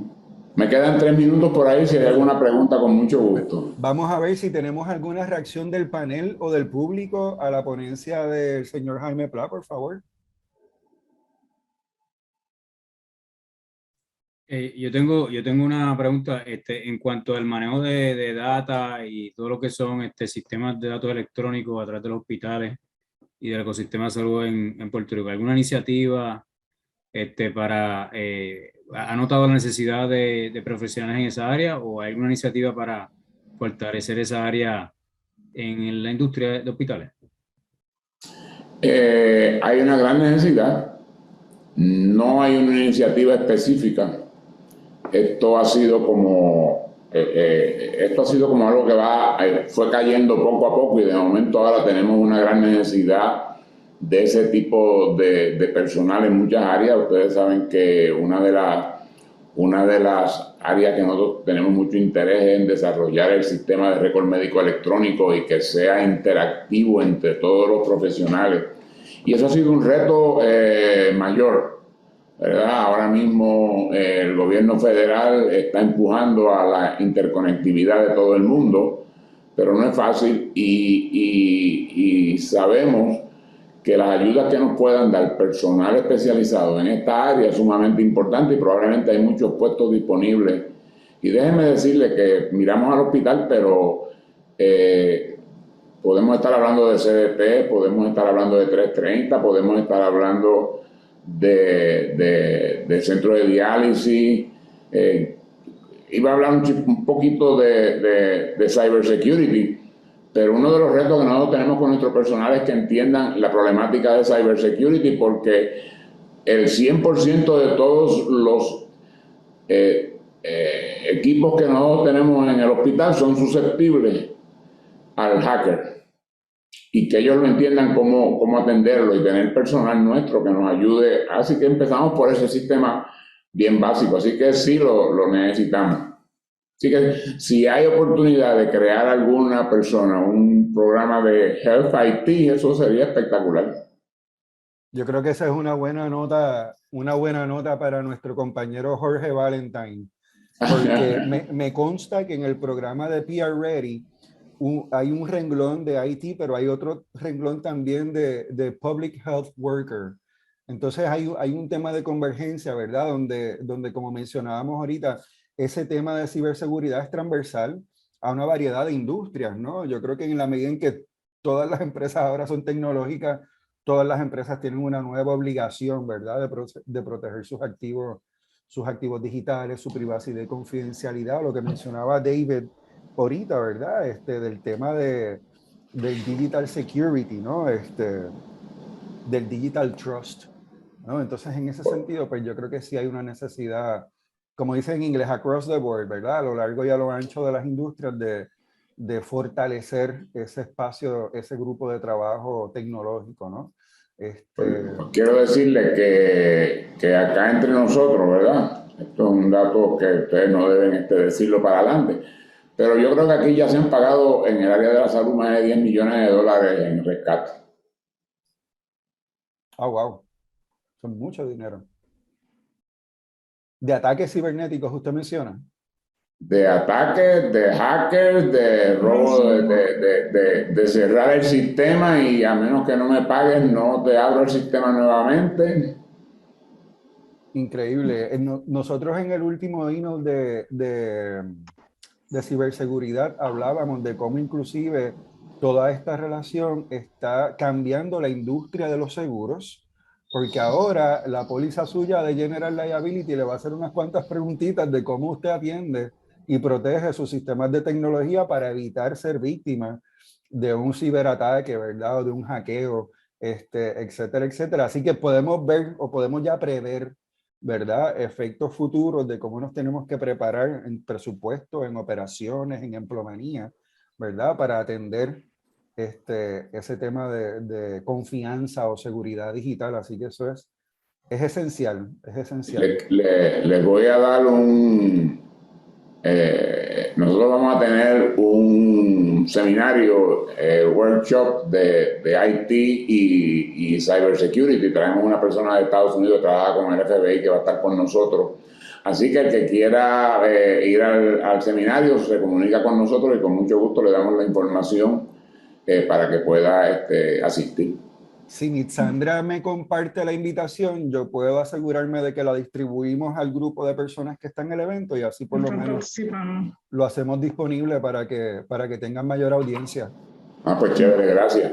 Sí, Ernesto, si tú me permites, primero que nada, muchísimas gracias a todos los panelistas. Ha sido excelente la presentación de cada uno. Y volviendo, ¿verdad?, al tema que trajo Jaime de Health IT, yo creo que me gustaría que tomáramos como un action item bien específico de este meetup, tener una reunioncita, ¿verdad?, que puede ser virtual, incluyendo a Antonio y a Jaime, ¿verdad?, para aprovechar, como estaba mencionando Jorge, nosotros estamos en este proceso de identificar específicamente estas áreas, ¿verdad?, y afortunadamente estamos teniendo la oportunidad de accesar fondos que hay de adiestramiento en estas áreas, así que me parece que sería una buena iniciativa, cosa como lo que está mencionando Jaime, hay ya programas establecidos de cómo educar, ¿verdad?, de base anual y hasta en línea, sobre cómo cada empleado tiene que sentir que es responsable de los aspectos de cybersecurity de su información, así que creo que hay muchas áreas de oportunidad que pudiéramos colaborar ahí. Tomo nota, excelente, gracias Lucy. Así que ella puede ponerse de acuerdo con ustedes. Lo voy a dejar porque estoy atrasado, así que muchas gracias y perdonen que me vaya, pero me atrasé. Muchas gracias, don Jaime, que tenga buen día. Un placer estar con ustedes. Un placer. Seguimos por aquí entonces.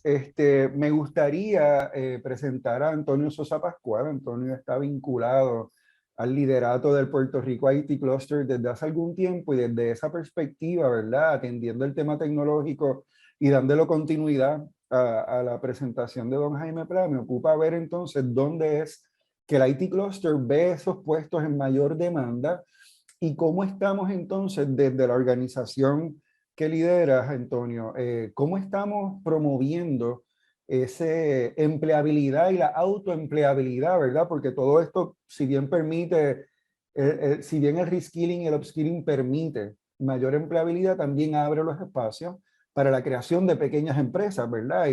Y ciertamente yo prefiero a una persona que pague nómina a un asalariado con un buen salario, ¿verdad? En términos de desarrollo económico, logramos más cuando esa nómina circula en la economía local. Así que un poco cómo atendemos ese tema de desarrollar esa fuerza laboral desde la tecnología, ¿verdad? Que es lo que el IT Cluster atiende. Y cómo es que, reconociendo, ¿verdad?, que mucho de nuestro talento está fuera de Puerto Rico, ¿cómo es que empezamos a capitalizar sobre eso? Yo veo muchas empresas de tecnología en Puerto Rico que no están trayendo empleados nuevos a sus negocios, sino que se están yendo a abrir operaciones filiales en Estados Unidos manteniendo su base aquí. Así que nada, ¿qué comentario entiendes tú que le merece este pequeño pie forzado, Antonio? Sí. Y gracias por estar con nosotros. No, seguro. Primero que nada, si me permites, Shakespeare, un momentito, no voy a hacer una presentación, pero sí quiero poner información del clúster. Porque, adelante, cómo no. Comparte tu pantalla. Más que nada porque hay mucha gente aquí que no necesariamente conoce el clúster, así que aprovechar para que nos conozca un poquito mejor. En esencia, ¿verdad? Para los que no conocen sobre nosotros, básicamente somos el Puerto Rico Information Technology Cluster, somos una organización local, aún pues no estamos afiliados a ninguna organización global ni nacional, ¿verdad?, de Estados Unidos, pero sí llevamos más de 10 años operando.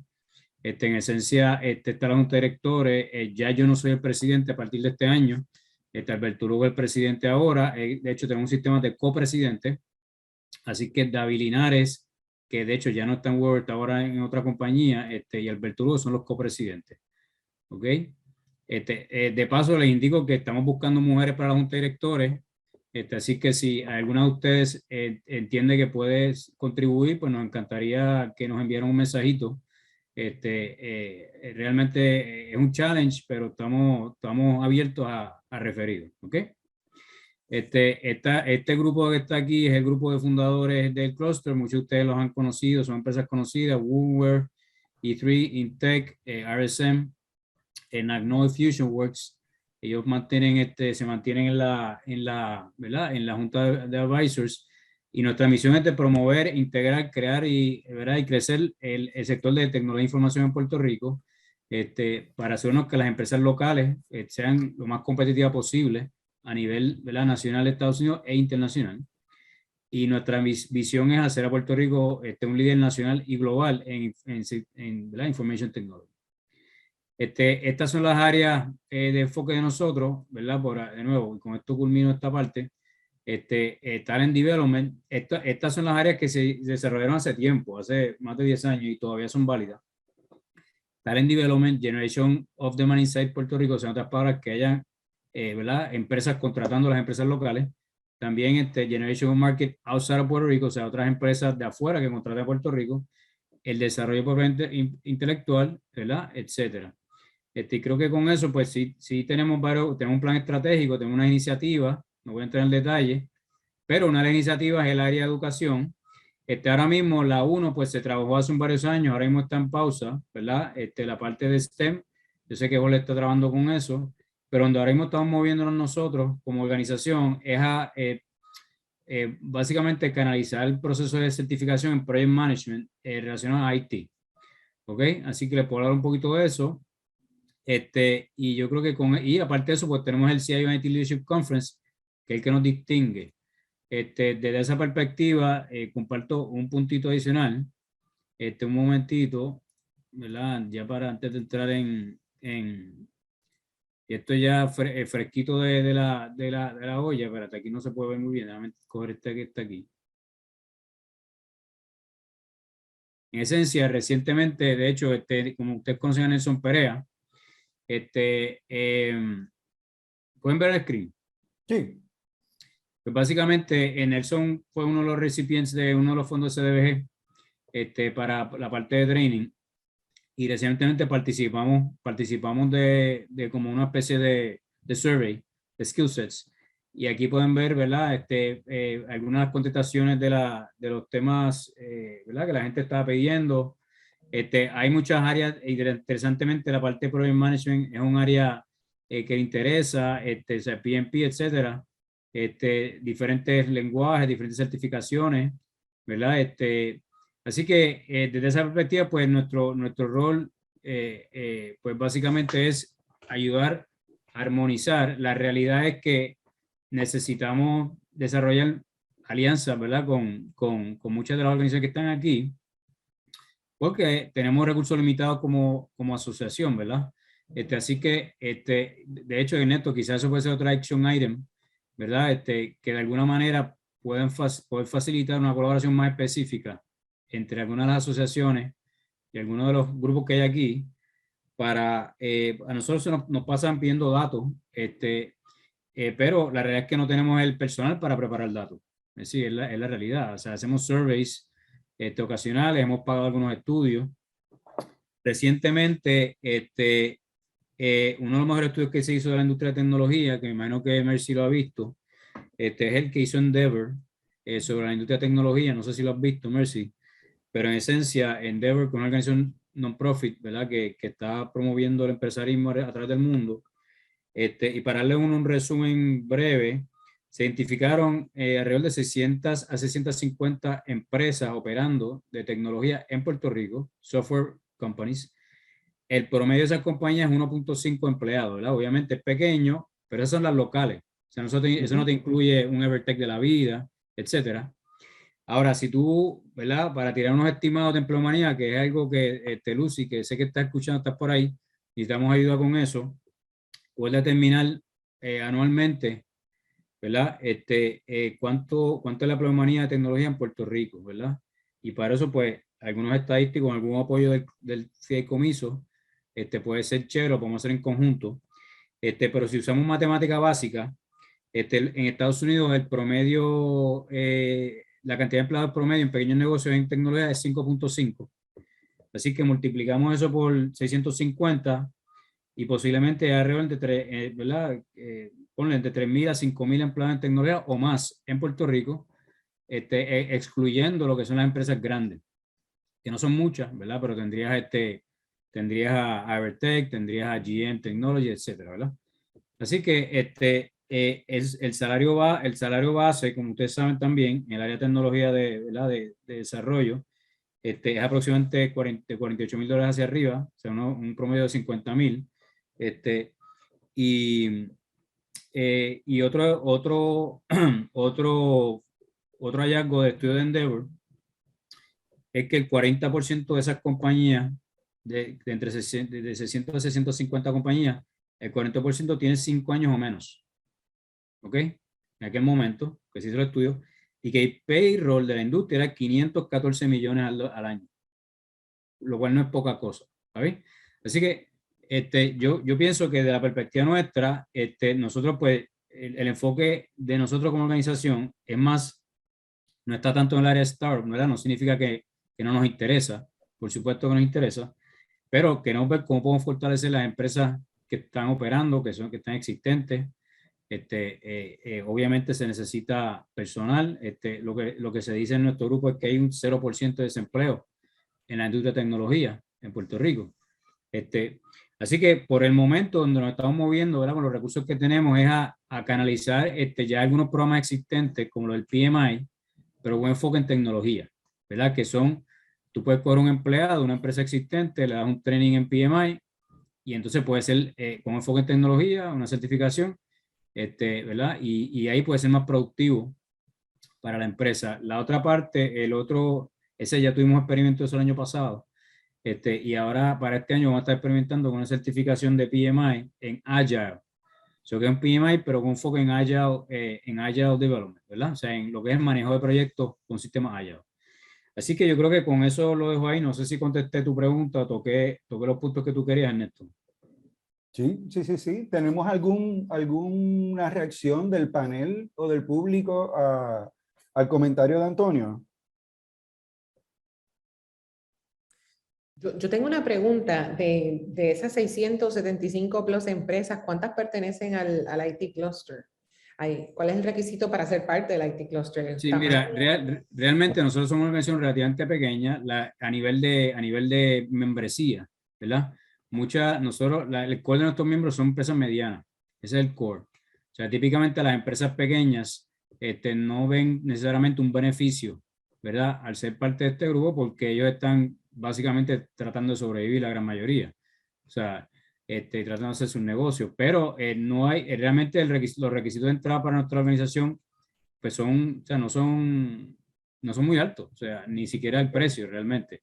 En un momento dado, cuando comenzó el cluster, pues se veía tipo como si fuera un mini club de empresas medianas, pero eso es una percepción. O sea, la realidad es que la membresía está abierta, y hemos hecho cambios y seguimos haciendo cambios. Así que nos encantaría que se hicieran miembros, y en la medida que, ¿verdad? Yo me imagino que has interactuado con algunas empresas, ¿verdad? De las que mencioné. Así que ya eso es una relación de empresa, ¿verdad? De una empresa hacia ustedes como escuela. Pero si tú entiendes que hay una colaboración más amplia, más allá de una empresa, que podemos facilitar una coordinación de industria, pues con mucho gusto estamos a la disposición. Y como te dije, estamos buscando miembros de junta mujeres. Así que algunas de ustedes pues tal vez quieran participar. Antonio, un comentario, ¿verdad? Hemos hablado, ¿verdad?, de que hoy día todas las empresas son empresas de tecnología.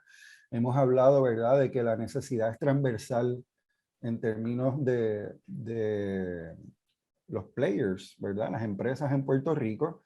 Y me ocupa saber entonces cómo es que el IT Cluster atiende, o si es que lo atiende, ¿verdad? Si más allá de empresas tecnológicas puede haber un carve-out, ¿verdad? Donde puedan empezar a ayudar a empresas a hacer como el onboarding tecnológico, por ejemplo.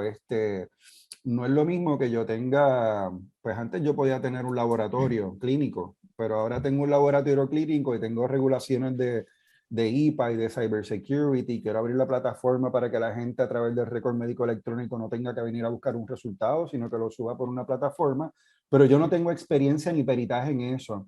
Entonces, en ese sentido, yo creo que ese puede ser el escenario de muchos negocios en Puerto Rico, que puedan ser pymes, ¿verdad? La mayoría, pero creo que es un buen espacio para trabajar, y me remito a un comentario que hizo Bettina Castelvi de Banco Popular previamente, donde encuentran desafiante la realidad de atender a toda una clase de clientes del banco que son pymes y que no tienen tal vez capacidad de recursos humanos para atender esas transiciones tecnológicas, algunas forzadas por la pandemia, otras, ¿verdad?, por diseño estratégico. Entonces, ¿cómo podemos atender ese desafío del mercado desde, ¿verdad?, la preparación de una fuerza laboral que pueda llenar esas brechas y esos espacios? Bueno, creo que es un punto tremendo. Sinceramente no tengo una solución, ¿verdad? Creo que la solución es la colaboración. O sea, yo pienso que nosotros, ¿verdad? Y aquí soy 100%, somos 100% honestos. O sea, realmente nuestra organización es pequeña. Nosotros cuando nos fundamos a puro pulmón. Tuvimos que luchar mucho. De hecho, por mucho tiempo no nos reconocía el gobierno ni nadie como una organización bona fide que representa la industria, ¿verdad? Y no sé si recuerdan algunos de ustedes, Alberto Cordero, que fue uno de estos presidentes por varios años. Él fue el que realmente posicionó el clúster a que fuera invitado a actividades del sector privado, del gobierno, etcétera, ¿verdad? Así que desde esa perspectiva, pues seguimos, como quien dice, tratando de carving out el nicho de la industria, ¿verdad? Y que cuando se invite a los industriales, a la Cámara de Comercio, al farmacéutico, etcétera, pues que se nos invite también, ¿verdad? Así que te agradezco la invitación que nos hiciste. Pero entonces, moviéndonos ahí al tema de cómo poder ayudar a otros negocios, pues estamos abiertos a ideas. O sea, nosotros en ese sentido estamos súper abiertos a la colaboración. Tú conoces a Sofía Vázquez, que es nuestra directora de operaciones. Con mucho gusto ella puede estar disponible, ¿verdad?, para desarrollar un programa, proyecto. La única, ¿cómo te explico? La recomendación que yo haría, ¿verdad?, sería tratar de identificar los fondos que ya sean asignados de los CDBG de training, ¿verdad? ¿Verdad? Y aquí, pues, desafortunadamente, nuestra organización decidió no solicitar y no someter una propuesta para eso, lo cual yo, pues, en verdad intenté que sí se hacía, pero nuestra organización, pues, no estaba lista. O sea, no teníamos el aparato administrativo en ese momento. Pero como no tenemos esos fondos nosotros, pero sí otras organizaciones los tienen, tal vez el fideicomiso puede servir de como plataforma de coordinación para las entidades que solicitaron esos fondos, que se le dieron los fondos, siendo el PeerTech, por ejemplo, uno de ellos, y con ellos sí estamos colaborando, y entonces diseñar un plan de trabajo que se alinee, ¿verdad?, a las propuestas que se sometieron, que se aprobaron, pero que a la misma vez atienda esa propuesta tuya en esto, que es mucho más amplia, ¿verdad? Que es, como quien dice, es un digital transformation de la empresa pequeña en Puerto Rico, ¿verdad? Así que, pues nosotros con mucho gusto podemos participar. No sé exactamente qué manera, ¿verdad?, cómo diseñarlo, pero ciertamente podemos aprovechar el dinero que haya sido aprobado. Ciertamente, el fideicomiso, de hecho, es uno de los recipientes de ese fondo, y de ahí es que surge el programa de PR Ready, ¿verdad? Donde se está capacitando gente en Haití, se está capacitando gente en salud pública, se está capacitando gente para agricultura, y había otro renglón, se me escapa ahora mismo, pero sí, en efecto, yo creo que puede haber una coincidencia interesante a explorar ahí. De hecho, yo tengo una reunión ahora cuando acabemos con Ricardo, mi colega, porque estamos hablando por el mismo tema de la convergencia que vimos antes, nos hemos dado cuenta que un solo miro ya no es suficiente para desmenuzar un tema, porque ese tema ahora tiene una capa de cebolla de tecnología, y tiene otra capa de cebolla de Workforce Development, y tiene otra capa de cebolla de inversión, ¿verdad? Entonces, ir destapando eso, ¿verdad? Para entender los problemas en su esencia y poder provocar diseño de soluciones que sea puntual y atemperado a esa realidad, pues va a requerir discusiones más profundas, que un poco la invitación que Lucy hace a que nos sentemos con la Asociación de Hospitales y contigo, por ejemplo, y con Jorge, y vamos a ver entonces cómo podemos atender eso. Yo creo que del mismo modo podríamos hacer sentarnos, ¿verdad? Con personas como Bettina, que tienen enfoque en esos pymes, ¿verdad? Como Holberton, que tiene ese enfoque en colarse por donde sea de una manera creativa para posibilitar instancias de colaboración, ¿verdad? Yo creo que un poco es la aspiración de lo que hemos intentado, ¿verdad? Hacer con este evento, y esto es solamente un punto de partida que me parece que es lo que quiero destacar, ¿no? Esto no termina aquí, esto empieza aquí, y la idea es que podamos tal vez empezar a desarrollar desde el co-opetition, ¿verdad? Sería chévere hacer una mesa de co-opetition, donde nos enfocáramos no en crecer mi negocio, sino en elevar, ¿verdad?, la vara de calidad de todo un renglón industrial o de todas unas industrias que tienen espacio de crecimiento, ¿verdad? Y en ese diseño de mirar esos espacios de crecimiento, poder entonces acomodar todo ese recurso humano que estamos desarrollando de forma tradicional y de forma no tradicional también, y muy importante, y quiero excusar, ¿verdad? Luis Torres de Engine Ford no pudo estar con nosotros porque hubo una muerte en su familia esta mañana. Obsidis Consortia tampoco pudo estar con nosotros, pero para mí era bien importante mencionar estas dos, o que estas dos organizaciones pudieran presentarse, porque son dos organizaciones con las que el Fideicomiso trabaja hombro con hombro, y que son entidades que están haciendo un ejercicio espectacular de no solamente de early exposure, ¿verdad?, o de exposición temprana a estos temas de tecnología, como puede ser inteligencia artificial, IoT, programación en Python, ciberseguridad, sino que podamos entonces empezar a crear comunidad, y empezar a crear comunidad desde temprano, de manera que puedan haber nociones de afiliación, nociones de pertenencia, ¿verdad?, a una industria, a un espacio de trabajo, a una comunidad donde uno entienda que las oportunidades se pueden cultivar para beneficio de ese talento local que permanezca aquí, ¿no? Y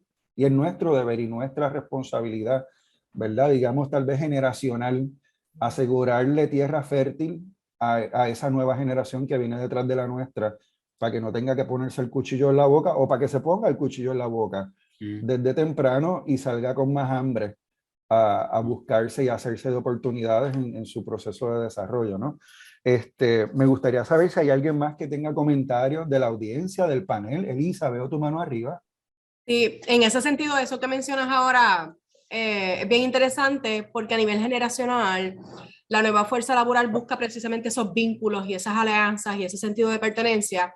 Y por otro lado, también busca el estar en una organización con propósito. Ya yo no trabajo por hacer dinero, que es chévere, pero yo trabajo en una organización que el impacto que tenga social, global, mundial, en temas aspiracionales para ellos a nivel personal y a sus valores, pues también es importante. Entonces, como gremios profesionales, cómo nosotros también hacemos esos vínculos desde temprano en la carrera de estas personas, pues oye, aspiran desde jóvenes a yo quiero estar en el IT cluster, a yo quiero estar luego en esta otra asociación, a yo quiero estar y provocar estos cambios en mi comunidad también, pero eso tiene que comenzar desde temprano, y ese vínculo pues lo tenemos que generar nosotros en ello. Excelente, gracias Elisa. David Pérez, tienes la mano arriba. Sí, saludos. Buenas tardes, ya. Saludos a todos. Yo trabajo aquí con el equipo de inteligencia comercial en desarrollo económico, y hemos estado trabajando y colaborando con muchos de ustedes en este tema de desarrollo laboral. Nosotros, pues, tradicionalmente por años hemos tenido muchas relaciones y comunicación con las industrias, y fuera de algunas iniciativas particulares, no tanto necesariamente con la academia, no tan lleno en la parte de desarrollo laboral, obviamente pues tenemos desde nuestro programa de desarrollo laboral lo que son los fondos WIOA, pero hemos trabajado bastante delimitado lo que programáticamente provee automáticamente el programa, y queremos hacer algo un poquito más intencional para lo que estamos inicialmente llamando los sectores estratégicos productivos, en lo que es manufactura, que obviamente es 50% casi de nuestra economía, y también con el sector de IT, que ha sido muy importante. Y y particularmente ese último sector, que no es necesariamente tan grande según su definición más clásica, pero como hemos dicho aquí varias veces, todas ahora son empresas de tecnología. Todas las compañías de manufactura, con industria 4.0, de servicios, todas tienen un elemento de tecnología. Así que realmente a más corto plazo comenzamos a ver qué programas había de ofrecimiento de educación desde universidades, pero realmente la necesidad muchas veces es tan inmediata como los Holberton de la vida, que puedan ofrecer soluciones mucho más rápidos y empezar a colaborar y a comunicarnos con muchos de ustedes para ver que se ha dicho varias veces también, no necesariamente tenemos que necesitar personas con bachillerato, con maestría, sino personas que tengan estas certificaciones, que puedan tener soluciones más inmediatas, sin ignorar que una de las cosas que se mencionó previamente, no todos somos iguales. Algunos sí necesitan personas con grados en ingeniería en computadores y sistemas de información. Otra cosa que se ha dicho varias veces es este elemento del competition, de colaboración entre las compañías. Y una de las cosas que vemos y se ha mencionado varias veces, por ejemplo, John Bosek mencionó, que muchas veces pues, vienen compañías de afuera que quieren invertir en nuevos proyectos de IT, pero apenas tenemos, como dijo Antonio Sosa, desempleo cero. O sea, las que ya están buscando gente, así que necesitamos, para poder nada más mantener el ritmo de las compañías que tenemos, trabajar para el desarrollo de ese talento. Así que realmente, sin querer reinventar la rueda, lo que nos hemos dedicado es más bien como a conectar esa buena relación que tenemos con las compañías, con esos diferentes institutos y tratar de facilitar que se dé esa comunicación. Pero una de las cosas que hemos visto es precisamente eso, de que tenemos que todos aprender de todos y estar conscientes y trabajar como grupo. Así que hemos comenzado esta estrategia de sectorial partnerships, en colaboración con muchos de ustedes en comunicación, de tratar de sentar en una misma mesa varios componentes de un sector con los diferentes elementos educativos, non-profit, que todos podemos tener una conversación. Precisamente por mucho de eso que hemos hablado, pues comenzamos con el IT, ya que no solamente el sector está creciendo, sino que también realmente impacta a todas las demás industrias. Así que ya tuvimos una primera reunión con diferentes representantes de ese grupo para tratar de tener esa conversación entre ese grupo. Y eso fue un poquito la estrategia que estamos haciendo a corto plazo, iniciativas puntuales de conectar alguna institución con varias empresas y asegurarnos de que lo que están produciendo van a tener trabajo cuando se gradúen y que haya esa conexión rápido. Un poquito más a mediano y largo plazo, pues sí entendemos que a estos institutos, a las universidades, para los que necesitamos ingeniería de computadora, pues tienen que tener ese pipeline, tiene que haber personas interesadas en estudiar eso para que después consigan el trabajo, así que trabajar con el Departamento de Educación. Sabemos que el Fideicomiso está haciendo un muy buen trabajo. Nosotros pues, también tenemos un programa de desarrollo de la juventud, que históricamente y tradicionalmente, en años más recientes, quizás ha estado trabajando mucho en el desarrollo de empresarismo, pues tratar de enfocar que ese empresarismo sea enfocado y tengan esa visión de entrar en carreras STEM, en empresarismo para el negocio STEM, en negocios de IT, para conseguir empleo en manufactura, en todos esos elementos que vayan con esa visión, sea de empleo o de empresarismo, en esas áreas productivas, ¿no? Lo otro que también estamos trabajando mucho es el concepto de los pathways. Estamos trabajando para colaborar a nivel escolar, a nivel de los institutos, del asociado, de bachillerato, hasta las empresas, asegurarnos que todos no solamente están haciendo su parte, sino que esté todo alineado, ¿verdad? Que en esa comunicación aseguramos que el estudiante, que es una persona joven, tenga exposición y conexión con los diferentes elementos para que tenga esa visión de educarse en estas carreras STEM, hasta que consiga trabajo y tratar de canalizar que sea trabajo en Puerto Rico, ¿no? Como hemos dicho varios, que pase por todo el proceso y termina trabajando fuera de Puerto Rico y así como siendo la escuelita del exterior. Así que obviamente siempre eso va a pasar, pero de enfocar esa conexión y esa visibilidad para la persona que tenga como meta trabajar en estos sectores productivos a nivel local. Y hacia eso, una de las cosas que se ha mencionado, el elemento de internado, con los beneficios y las limitaciones que tiene, pero también entonces se mencionó el elemento de los apprenticeships, que es un concepto muy trabajado a través de las décadas ya fuera de Puerto Rico. En Puerto Rico es un concepto relativamente nuevo. y quería que si es algo que quieren aprender más de eso o que ya conocen y quieren comenzar a implementarlo, que sepan que los aprendices, por lo menos los registrados, se trabajan a través de nuestra oficina del programa de desarrollo laboral y que se necesitan ayuda, interesan apoyo para desarrollar un programa para una empresa o quizás algún intermediario para que ayude un grupo a través de IT o cualquier otro, pues nuestra oficina de desarrollo laboral pues les puede ayudar con ese trabajo también. Excelente. David, yo creo que simplemente tú tienes que ser parte de esa próxima reunión que hagamos y ver entonces cómo nos vinculamos de manera ¿verdad? Que el esfuerzo colaborativo sea real, ¿verdad? Sea práctico, sea concreto y que podamos, ¿verdad? Más allá de diseñar, hacer, que es lo que más nos importa, ¿no? Y darle tracción a estas ideas y ver cómo se crea un efecto bola de nieve y crecemos el asunto, ¿verdad? Por medio del momentum, así que te voy a incluir a ti, Humberto, y al mismo John también en esa mesa de discusión porque es importante. Yo creo que también de cara al futuro, eso abona al diseño de contenido de lo que vamos a estar haciendo en instancias subsiguientes de este Meetup, donde esperamos, ¿verdad?, poder profundizar en cómo es que podemos dar pasos concretos para ir fortaleciendo el desarrollo de esa fuerza de trabajo laboral. Quisiera terminar el panel y nuevamente, no por último, menos importante, con Sol Rosado. Sol trabaja en BASF, pero también es la presidenta de Pravia y un poco como representante de la industria, pero también como una líder de la empresa.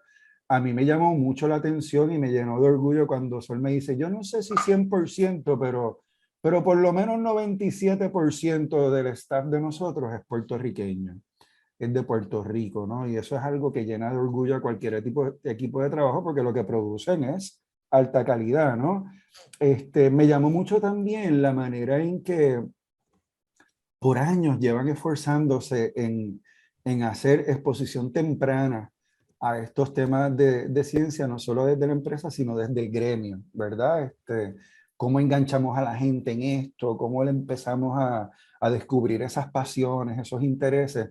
Entonces, desde esas dos perspectivas, a mí me interesa mucho ver cómo es que han sido exitosos en mirar esas plazas de alta demanda y poderlas llenar con talento local, ¿verdad? Pero no solamente llenarlas, sino mantenerlas desde la perspectiva de la lealtad del empleado. Por ejemplo, la semana pasada yo veo en el periódico que empleados de Lufthansa Technik se les permite hacer una votación para convertirse en una unión porque ante retos en la comunicación obrero-patronal que tenían que ver con los estándares salariales, las dinámicas laborales, etcétera, etcétera, cómo es que los desfases o los disloques de comunicación entre la empresa y su base, ¿verdad?, de empleados, puede llevar a estos puntos de tensión donde digan, oye, pues, ¿cómo es que no podemos negociar ya? Tenemos que tener una unión, ¿no? Entonces, a mí me gustaría mucho explorar qué es lo que están haciendo, ¿verdad?, para mantener esa armonía laboral y cómo eso puede ser representativo de una industria que lleva en Puerto Rico muchísimos años desarrollándose a paso firme, generando márgenes de ganancia muy rentables para las empresas, pagan buenos salarios. Entonces, volvemos, yo sé que es mucho y es amplia la conversación, pero me encantaría ver por dónde van tus insights, ¿verdad? Tus pensamientos y tus ideas sobre eso que acabamos de mencionar. Adelante, Sol, y bienvenida. Buenas tardes, para mí es un gusto y un privilegio, ¿verdad?, compartir con ustedes la tarde de hoy. Como muy bien dicen esto, mi nombre es Sol Rosado. Soy agrónomo de corazón, de vocación y de todo, ¿verdad? Y amo mi país y amo lo que hago, así que no todo el mundo, ¿verdad?, tiene la bendición de hacer lo que le apasiona en el país que quiere, rodeado de la gente que ama, así que me siento bendecida por eso. Pravia es una organización sin fines de lucro cuyo propósito es educar, ¿verdad?, en temas de tecnología, agricultura y ciencia. Yo soy la presidenta de Pravia, ¿verdad? Llevamos 4 años como presidenta. Tenemos 6 compañías que son compañías miembros de Pravia. Como yo digo, siempre claro, ninguna es dueña de otra. Somos competencia en un mercado global. Me enorgullece, ¿verdad? Porque de las 6 compañías, 4 de ellas son las top 5 a nivel del mundo. Entonces, pues para mí es un súper privilegio, ¿verdad? Trabajarlo. Y más allá de porque trabajo en la industria, yo siempre aclaro, para mí es un súper honor. Primero, yo soy mamá. Segundo, soy puertorriqueña. Y tercero, que soy científico, ¿verdad? Entonces, trato de que la decisión que vaya a tomar, la voy a tomar basada en el país que yo le quiero dejar a mis hijas. Dicho esto, ¿verdad? Nosotros llevamos más de 25 años como organización, pero llevamos desde los 80 como sector en el país. Importante porque nosotros nos basamos, ¿verdad?, en desarrollar y crear estrategias enfocadas para un desarrollo agrosostenible. Como les mencionaba ahorita, ¿verdad?, lo que nosotros buscamos hoy es totalmente diferente a lo que buscaba quien me reclutó a mí en el 2004. En ese momento buscaban personas súper orientadas a la ciencia. Yo le comento a mis colegas que yo me siento en este momento en mi mejor momento. Yo amo la ciencia y amo a la gente. Entonces, este momento específico de la industria, del crecimiento de la industria, pues lo disfruto un montón, ¿verdad? Y lo que busco precisamente es fomentar eso en mis colegas, en los empleados, en las comunidades que impactamos, ¿verdad? Tal vez nosotros no nos damos cuenta, pero Puerto Rico juega un papel súper importante en el desarrollo agrícola del mundo. O sea, a veces pensamos que Puerto Rico es una isla pequeñita y es pequeñita en tamaño, pero en conocimiento y en estrategia es espectacular. Y nosotros, ¿verdad?, hicimos un estudio y establecimos, ¿verdad?, dentro de ese estudio, que el 85% de la semilla usada en el mundo para la agricultura, ¿verdad?, basada en biotecnología, pasa en algún momento dado por Puerto Rico. Y muchos me pueden decir, ¿verdad?, sobre Puerto Rico, ¿por qué? Pues puede ser porque podemos sembrar 52 semanas al año, porque tenemos un super clima, porque el marco regulatorio nos los permite, ¿verdad? Quiere decir que yo puedo enviar semilla de hoy a mañana y está en cualquier parte del mundo. Pero más allá de eso, ¿verdad? Y más allá de las relaciones que tenemos con la academia, con las comunidades y con el gobierno, más allá de eso, cuando yo como gerente promuevo a Puerto Rico como centro de investigación, yo lo promuevo por el potencial de nuestra gente, ¿verdad? Porque eso es lo que hemos demostrado por 40 años. Nosotros, la industria, estamos donde estamos y nos posicionamos en el área de farm, y nos posicionamos en el área de medical device, y nos posicionamos en el área de AgBio por el potencial de nuestra gente, ¿verdad? Entonces, yo siempre digo a los muchachos míos, nosotros somos medios presentaditos así y cualquier proyecto que dice, levantamos la mano y ahí es que vamos.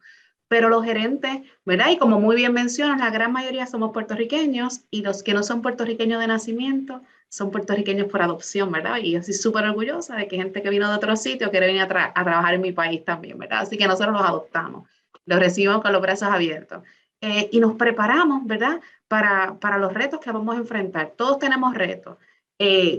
A mucha gente ahora está bien de moda lo que es la sostenibilidad. Para nosotros no es una moda, para nosotros es un estilo de vida, ¿verdad? Llevamos trabajando esas herramientas por más de 40 años. Y a eso es lo que nos movemos, ¿verdad? Crear esas herramientas porque cuando la agricultura cambia, ahora vemos mucho el tema de agricultura. La agricultura es purita ciencia, ¿verdad? Entonces, cuando la agricultura cambia, la forma de alimentarnos cambia, pero la forma de hacer negocios cambia, ¿verdad? Entonces, nosotros nos estamos enfocando, ¿verdad?, en crear herramientas que sean sostenibles para ese clima que está en evolución. Y por eso entra en juego, ya no solamente contratamos agrónomos, ya contratamos gente de IT, ya contratamos ingenieros, ya contratamos gente de comunicaciones, ¿verdad? Porque ciencia que no comunica, ciencia que simplemente no produce. Entonces, ya vamos viendo cómo ese ángulo se va abriendo y ese círculo se va abriendo, ¿verdad? Yo recuerdo cuando yo empecé en el 2004, pues solamente éramos agrónomos los que contrataban.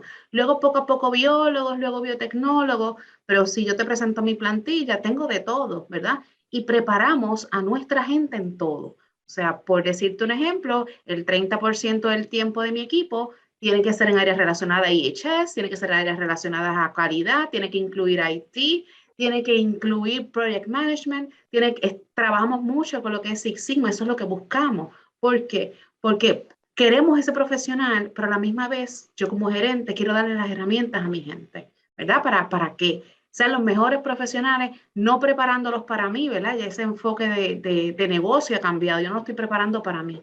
Yo lo estoy preparando para que ellos sean competitivos en ese mercado. ¿Por qué? Porque hemos visto que yo lo preparo bien, otro lo va a contratar y este es un círculo, posiblemente regresa a mí. Entonces, eso nos da a nosotros la oportunidad, ¿verdad?, de ir intercambiando tecnología y hacer esa transferencia de tecnología.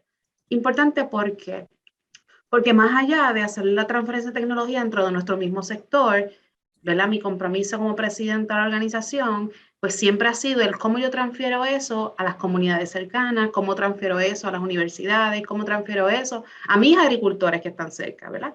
¿Por qué? Porque hemos visto que los proyectos que son exitosos y las empresas que son exitosas son empresas que son abiertas y que son integrales, ¿verdad? Que integran ese factor de comunidad, de academia y de gobierno. Y eso, ¿verdad? Es lo que humildemente lo digo, pues nos ha llevado al éxito, ¿verdad? Y a la posición que hemos tenido.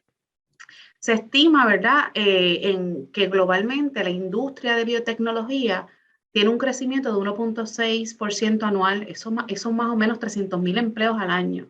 Entonces, ¿cómo nosotros como gerentes, ¿verdad?, nos preparamos para eso?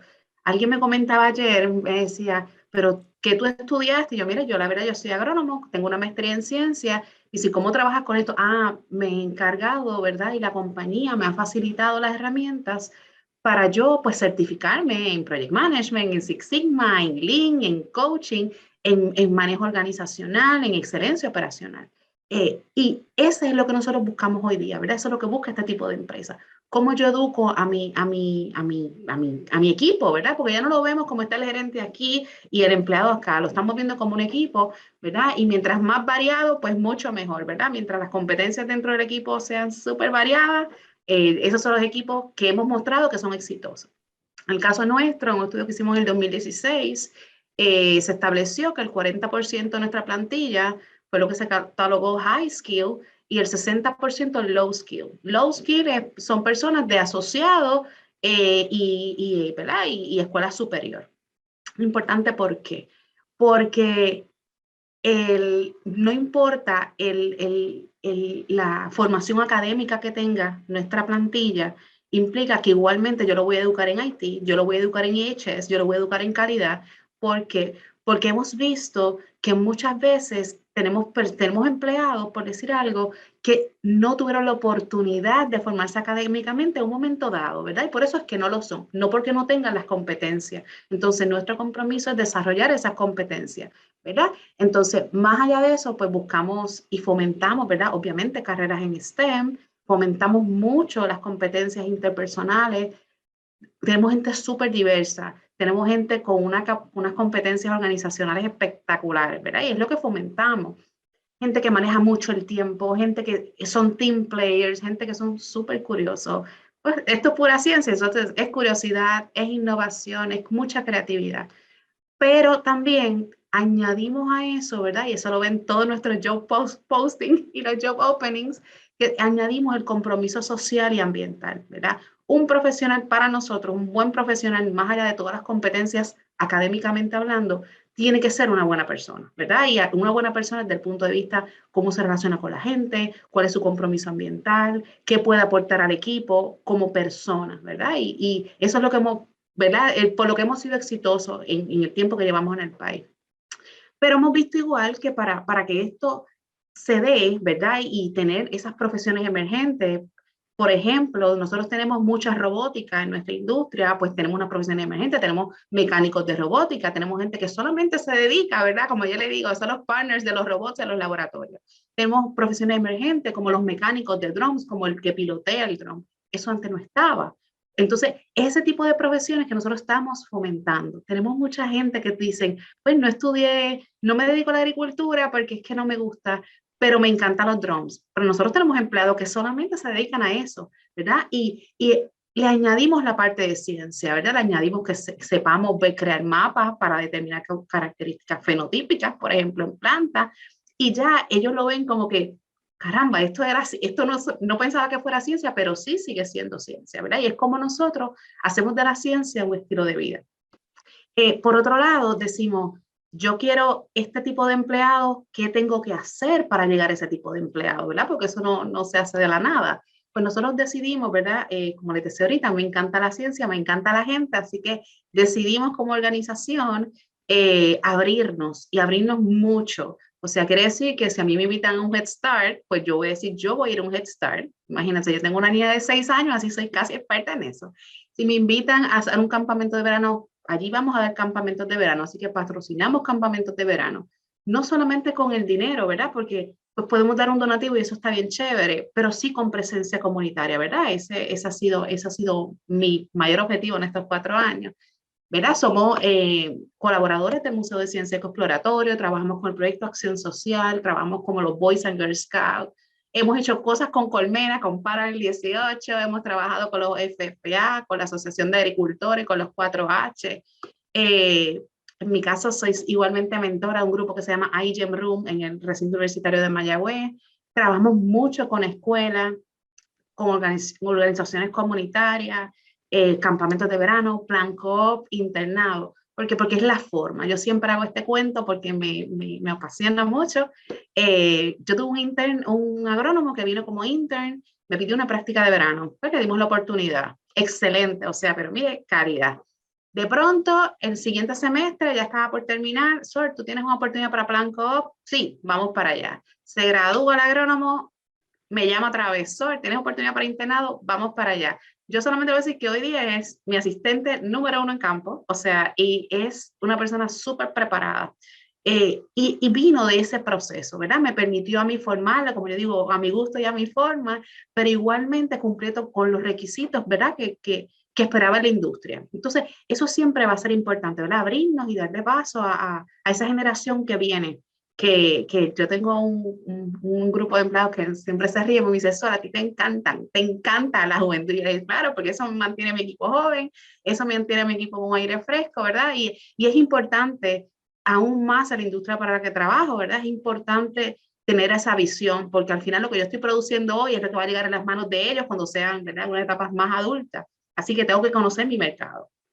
Por otro lado, ¿verdad? Pravia y las compañías miembros, que son 6, Bayer, BASF, ¿verdad? Yo soy la gerente de investigación y desarrollo para BASF en Puerto Rico, está Corteva, está ICIA, Raistec y Syngenta.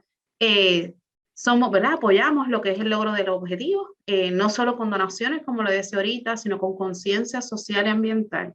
Porque para nosotros, ¿verdad?, es importante trabajar juntos con nuestra gente para hacer de Puerto Rico un destino agrosostenible. Para mí, ¿verdad?, es un privilegio compartir con ustedes hoy y nos hacemos súper disponibles para lo que podamos colaborar. Siempre va a ser un gusto y un privilegio.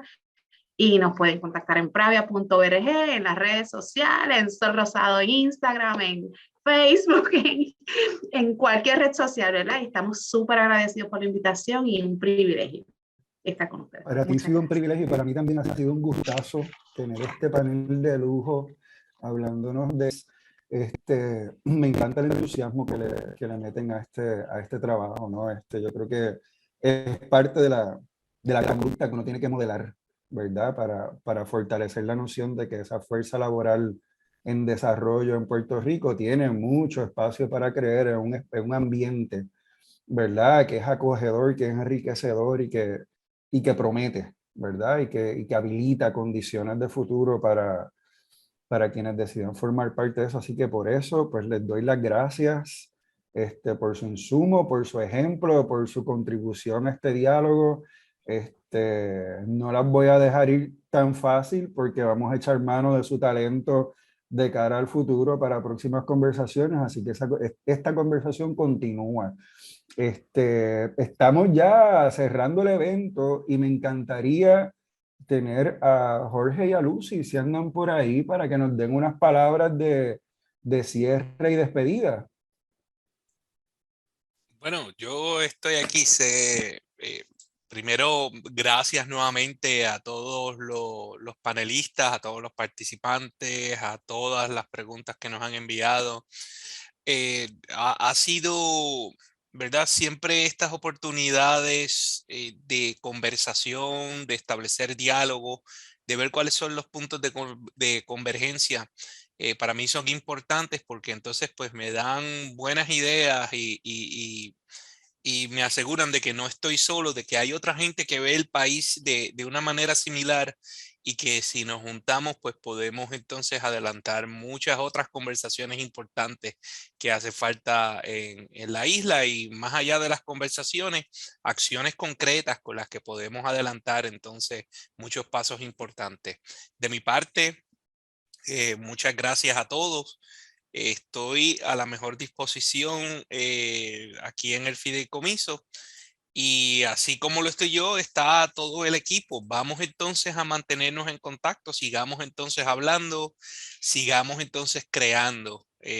Nuevamente, pasen buenas tardes y buen provecho. Gracias, Jorge. Bueno, me uno a todos los comentarios de Jorge y nada más quiero reiterar, ¿verdad?